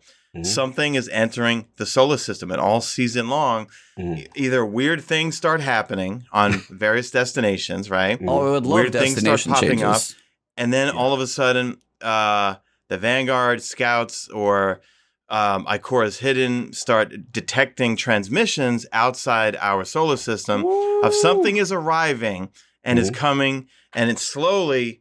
Skyboxes start changing, kind of like how when the pyramids, like showed up. And I would love that, just that more, but that something terrible is coming. More setting up an ominous season, just like starting to like shift all the pieces in place. And everywhere we look, it's just looking bad. Yeah. That'd be a subtle way to set up something kind of cool. I could get behind that without like, treacherous murder or something like that. I think the ominous setup would be, or like something like something like Savathun is so powerful that like I don't know if Bungie would be willing to do this or something like that, but it gets so bad that literally the tower is you can't inhabit it, and then all of a sudden all the vendors at the tower, because of all these horrible things that have come to our solar system because of the vengeance of Savathun, they're all spread out all over the place now, and it's that and we have to, over the course of the Witch Queen seasons, either get everyone back to the tower or somehow rebuild the tower again or something like that. Just something really, I just want something, because wasn't it news that Bungie was either looking for or hired someone from the Resident Evil franchise? Yes. That was especially in charge of like horror or morbid type stuff. Like, so that made me think like, dude, like for a narrative, that could be the narrative to go down that dark road. You know what I mean? Of like something real scary, ominous, evil. I'm with you. Yeah. I got my theory too. That sounds awesome. If they do this, I mean, this is probably not going to happen based on Bungie's history, but I kind of want like this whole sleeper agent kind of vibe, right? So anybody who have heard Savathun's song or has been influenced, right? We know Crow is in there singing it in the helm, right? So like what I want is like almost like a snap of the finger. Execute Order 66. Yeah, I want to execute Order 66. So I want everybody now that's been mind controlled, and now the Guardian is also the enemy. And the ones who are not influenced are overrun. Like you said, either have to get out the tower, do something. Like I was shout out to the cops. I live by a law block. I apologize. But at the end of the day, they're excited too. At the end of the day, it's like I want that thing where it's like, oh, yo, like, you know, Crow, you know, whoever's in Osiris, all the people under the influence, and it's almost like a zombie thing or whatever, and they got to get out of there, whether it be Akora or Zavala, because it is just utmost chaos, and you have to kind of go against your own. That's another thing that would be cool. I don't know if they did it, because they never really done Guardian versus Guardian kind of stuff, but it would be interesting. I think that would be... You know, there's some sort of mass evacuation of the tower. I don't know if they could have switched the tower to first-person mode, but what if there was like one specific mission that was like leading into it where the tower becomes first person, right? You know what I mean? And you have a mission inside the tower all over it and stuff like that where, you know, it's an evacuation and it ends up with some sort of fight. I don't know. I'm just spitting out ideas here right now. Almost like a D2 when Gaul came, right? When the Cabal came, we had the tower mission, right? Yeah, it was being destroyed. The last city, yeah. A lot of potential, But I was like, I think that kind of tells what they've been doing the last few seasons setting. It's taken a long time to get here. Obviously, it's 7 years and all this stuff. And it took from, you know, year 2 of Destiny 1 to get to a point now in year 8, we're going to be talking about Savathun. So it's been a while in the making. But I think, as you guys have said, it's like Destiny's learned a ton. These past few seasons especially have been how well they've been telling stories. If like this type of storytelling that we get now going into something the size of a Witch Queen expansion, dude, I can't wait for that. Yeah. That's the level of storytelling that I'm just going to like sitting back here like sit back in your chair and just absorb like, whoa. They're on fire. The key is like if they just got to pay it off because they're doing a fantastic job. They got to start paying some stuff off. Yeah. And to you, I know your team, you know, Kingsfall, do that little Kingsfall legacy content the season before, so you get the hype train going. They're not bringing Kingsfall back next season. You don't think? I mean, they should bring it back soon. When do you think they bring it back? They would use the way they used Vault of Glass as just a raid to fill space this season. That is 2020 spring season. That's or 2022 spring season. I don't expect you think stretch it out. Okay. No, that's interesting. I mean, it ties into the Hive more. Yeah. This season was like Vex and stuff like that going on. So we've got some other things. I picture that's a cash cow though.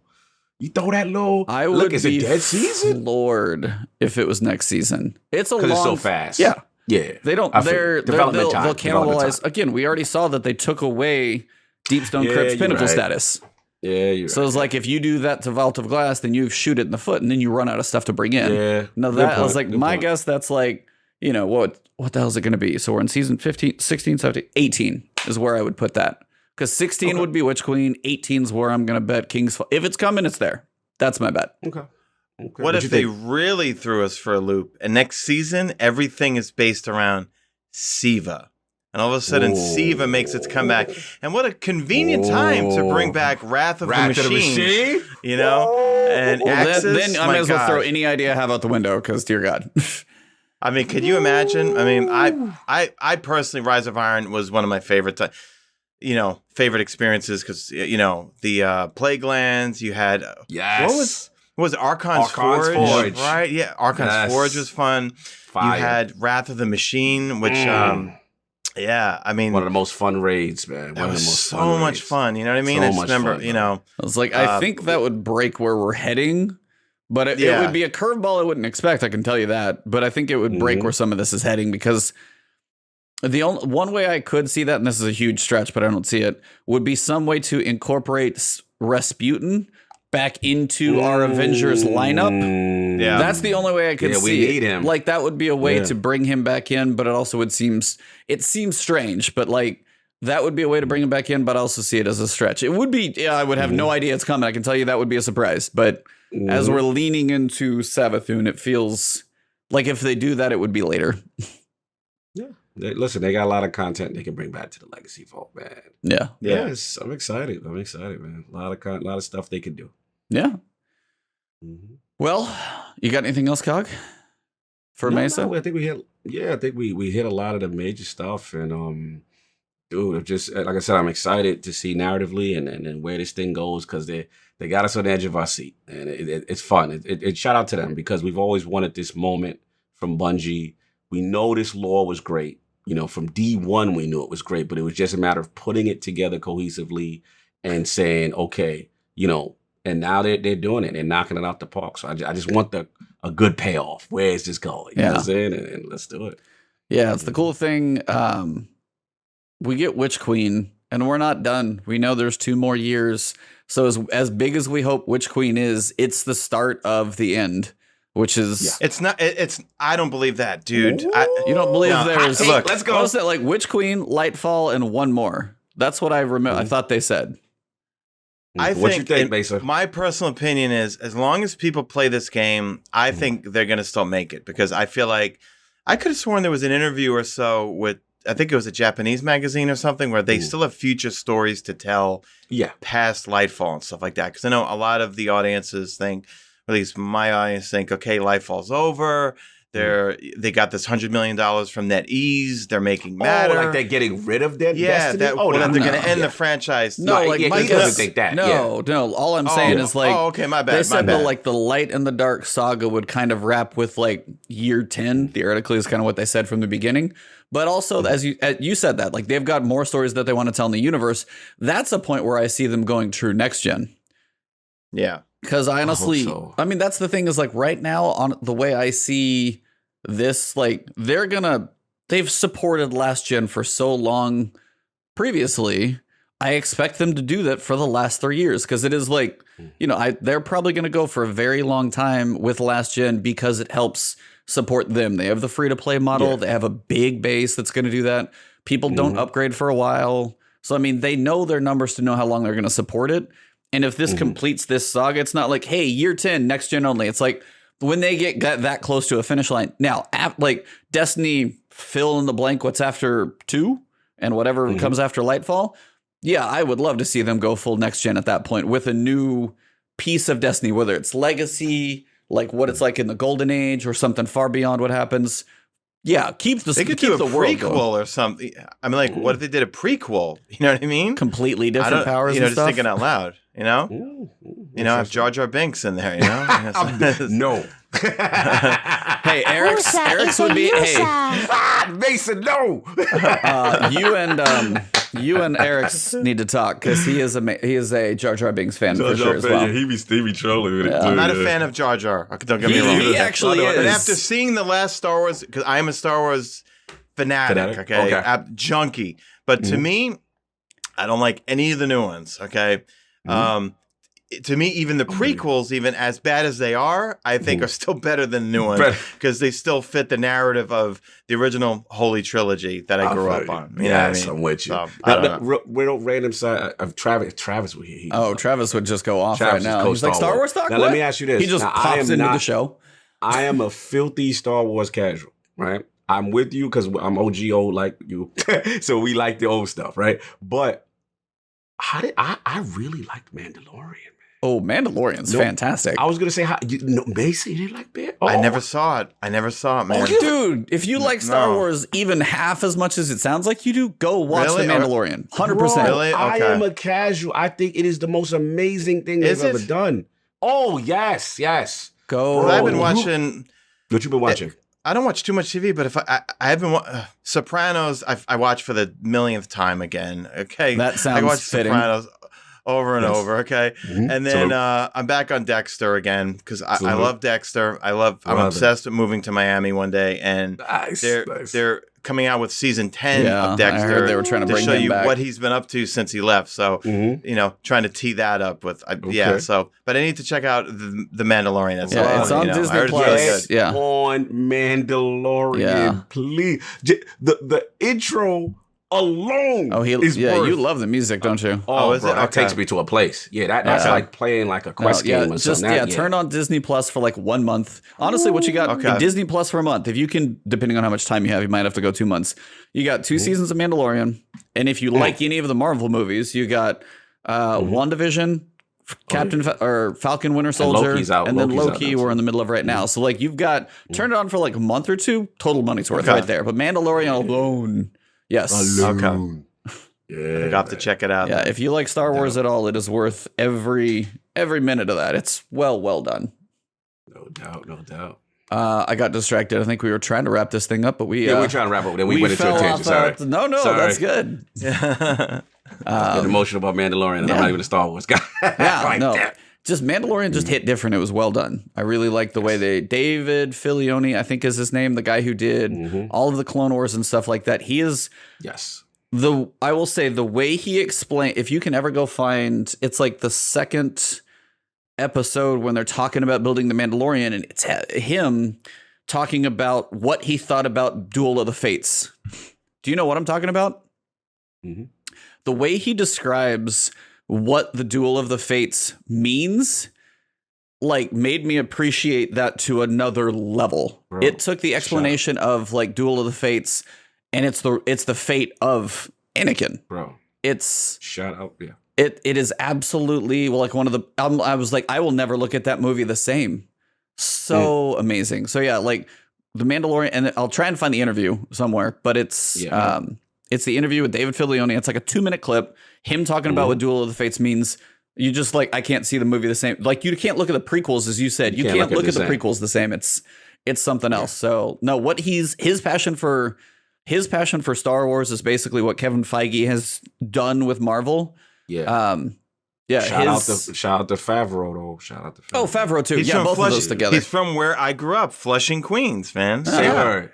Yeah, that's where I grew up. Yeah. Nice. David Falioni. Nice. Sorry, I'm pronouncing it wrong. But yeah, his passion for Star Wars is real, and the stories he's working on telling has been great. So no, that 2.5 minute little clip, I'll try and post it after we get done. So find me on post it. Twitter. Yeah, so It's- you gotta say that to Mesa. You have to say yeah, I'll tag you on it. Okay. It's All right. it's so good. But yeah, at this point, I think we've speculated and hyped enough of what we're hoping for in the Yes. future. So Yeah. the future of Destiny, like it may have its ups and downs, but man, the future could be so bright at this point. Like I'm excited. So at this point, as we wrap things up, first off, want to say, Mesa, thank you, man, for joining us tonight. No, thank you guys so much for having me on, guys. Let's definitely do this again sometime. This is a lot of fun. We definitely appreciate you making the time, crazy schedules and stuff. But at this point, the floor is No completely problem, yours man. because you're our guest. So it's now your time to shamelessly plug any and everything you want. Like literally, Floor, Bring that tell army. them Talk where to to them. find Tell you, them about the army. what your code is, what's on your shirt, what's your guitar of choice, like everything. Oh, The floor is yours, Oh, man. okay. This is it. Well, I play Even if ESP it's not my guitars brand, that's 'cause okay. No. I play ESP guitars because I'm obsessed with James Hetfield from Metallica. And I do drink, obviously, G Fuel, promo code Mesa Army for 30% off this weekend. There you go. No doubt. Until Monday. No, I post content and I stream on YouTube Gaming. Just look up MesaSean. Twitter is at MesaSean. On Instagram, it's Mesa_Sean. And I Gotta do the finally outro. Check out my video. Check out my stream. And hold on, I finally started a TikTok account. I know. Oh, he fell. He fell down the hole. No. Well, because my friend who plays Warzone, he's constantly having TikTok clips that that he puts up. I'm a boomer, I guess, because I don't know how to use it just yet. Yep. I'm like, is this thing on? But so Mesa_Sean on Instagram and Twitter, and actually sometimes I'll do giveaways for like G Fuel starter packs or Nice. any my MesaSean Scuff controller, which I don't know when the next gens are coming out. Everyone keeps asking me. I don't even know. And then Astro headsets, I'm sponsored by them too. All promo code Mesa Army. Big shout out to all the channel members who help support my channel every week and come to the live streams. And I see a lot of them in chat right now. So hi guys. And that's pretty much it. But yeah, guys, just thanks again for having me on, guys. It's a lot of fun. And let's definitely do this again, for sure. For sure. For Absolutely. sure, man. Dude. The legendary MesaSean, man. I'm glad we finally was able to make it happen. You guys are legends, man. Thank you. Nah, brother. I was like humbled, You are, but not man. even close. Yeah, thank you. Yeah, for No, sure. don't even say that. No. We all do what we do, man. You We know, gotta give him his roses, but he don't like to get them. He gonna get them. But at the end of the day, it's just like, one thing I respect about your content as a person who started Destiny, and Destiny, let's be real, as a new person, it could be intimidating, And what I like is I feel like the person who is the regular dude who's just trying to get into the game, you provide a forum where they're comfortable. You know what I'm saying? And people can say, okay, you know what? All right, this, that. And what I remember is your gunsmith videos from back in the day. I used to watch those things like... Tis Arms Day. I know. Day, Well, the thing is, you know what? I try to be the average gamer, okay? You're going to come to my streams, you're not going to see... like I said, YOLO Swag, MLG, PvE Pro stuff, okay? Those names kill me every time. I've heard it for years. Okay, why do you think I do the expunge mission every week on stream on my Hunter? Because I can jump better on the Hunters because you don't want to watch me fall a million times, You will see bad aim, you know what I mean? Because I'm trying to get used from the 120 field of view of Warzone back to the 105, field of view. But I feel like people, hopefully, my audience can relate to me a little more because I'm not going to spit a million statistics and numbers and percentages. I'm just going to say, this is good, okay? This, I don't really care for. Or the one thing that everyone misses, or I feel that everyone misses in like reviews or top fives or whatever and that, they forget this is, I don't know, this is this weird, strange thing that's in all things in the game. They always leave it out. It's called fun, okay? They're like, everything's got to be the best DPS, max range, max isn't enough. But is it fun? I was about to drop an F-bomb right there. I was like, is it effing fun? If it's not fun, I'm not going to use it, Vex Mythic class, is it amazing? No. When I run my charge with light build and quick charge or whatever, is it fun? Yes. Does it get the job done? Yes. Do I enjoy using it? Yes. Do I flex a little bit at the tower with it on my back? Yes. You know what I mean? But same with Outbreak Perfected, I'm a meme at this point, If G Fuel says, after 2 years, I could probably get my own flavor. After 1 year, I'll get my own shaker, right?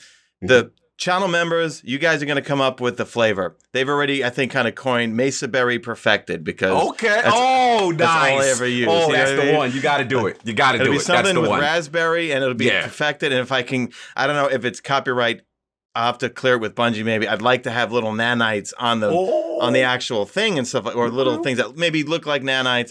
Because little fun factoid, the actual Rat King has an almost Rolex symbol on it, on the side of it. Because one particular developer, I don't want to out him or anything, is a huge Rolex fan, okay? And like, he and I have watch talk. These Summit jewels, these Destiny Summit jewels. Continue. So he and I have watch talk, or, used to have watch talk, stuff like that. So I spotted, I was like, dude, did you put a Rolex on that thing? He's like, well, we had Not. He's like, no, not really. He's like, it's changed slightly because of copyright. This and that. Yes. Somebody else said banana-nan-nan. They're like banana-nan something. Oh god, yeah. I used to worship that thing. I tried to get one in every flavor before. Remember when you could change the elements of the things right before? God, it's been so long. I've been playing this game. Yeah, bro. Yeah, I love that thing. Yeah. So that's why for me, like the Trustee is like my new banana-nan, but it's full auto. I like the Trustee. I sometimes like the Trustee more than Vision of Confluence. I don't know. But, because it's full auto. It's just point and shoot. Auto, and the 200. The 200s are nice, well, I use a full auto rewind rounds Vision of Confluence. I know people are like, well, you're wasting a perk in the full auto. But I just like to hold down the trigger. You've always been full auto. Always been. again, it's fun. Are you using the optimal roll? No, but it's fun. You know what I mean? And that's, that's how I play the game, So, and that's enough of my babbling at the end, as you could tell. I'm in delirium. I'm in babble mode stream. Hey, that's all right. We getting all the isms. We getting the Mesa isms. We getting that's what I said at the end. I'm like, you guys know what time it is. I'm in babble mode right now, guys. So leave me a hashtag made it to the end if you did make it to the end. Is what I always say. There it is. So there it is. What about you, Cog? What do you got coming up? I know we got to wait a little while on one thing that I know about, but for now, what else you got coming that you can talk about? Because I can tell you guys are going to want to find him Sunday. Yeah, Sunday's gonna be fun, man. Again, salute the Mesa for coming through. A lot of fun. Man, this Sunday, check us out on Lord Podcast every Sunday, 1 p.m. Eastern.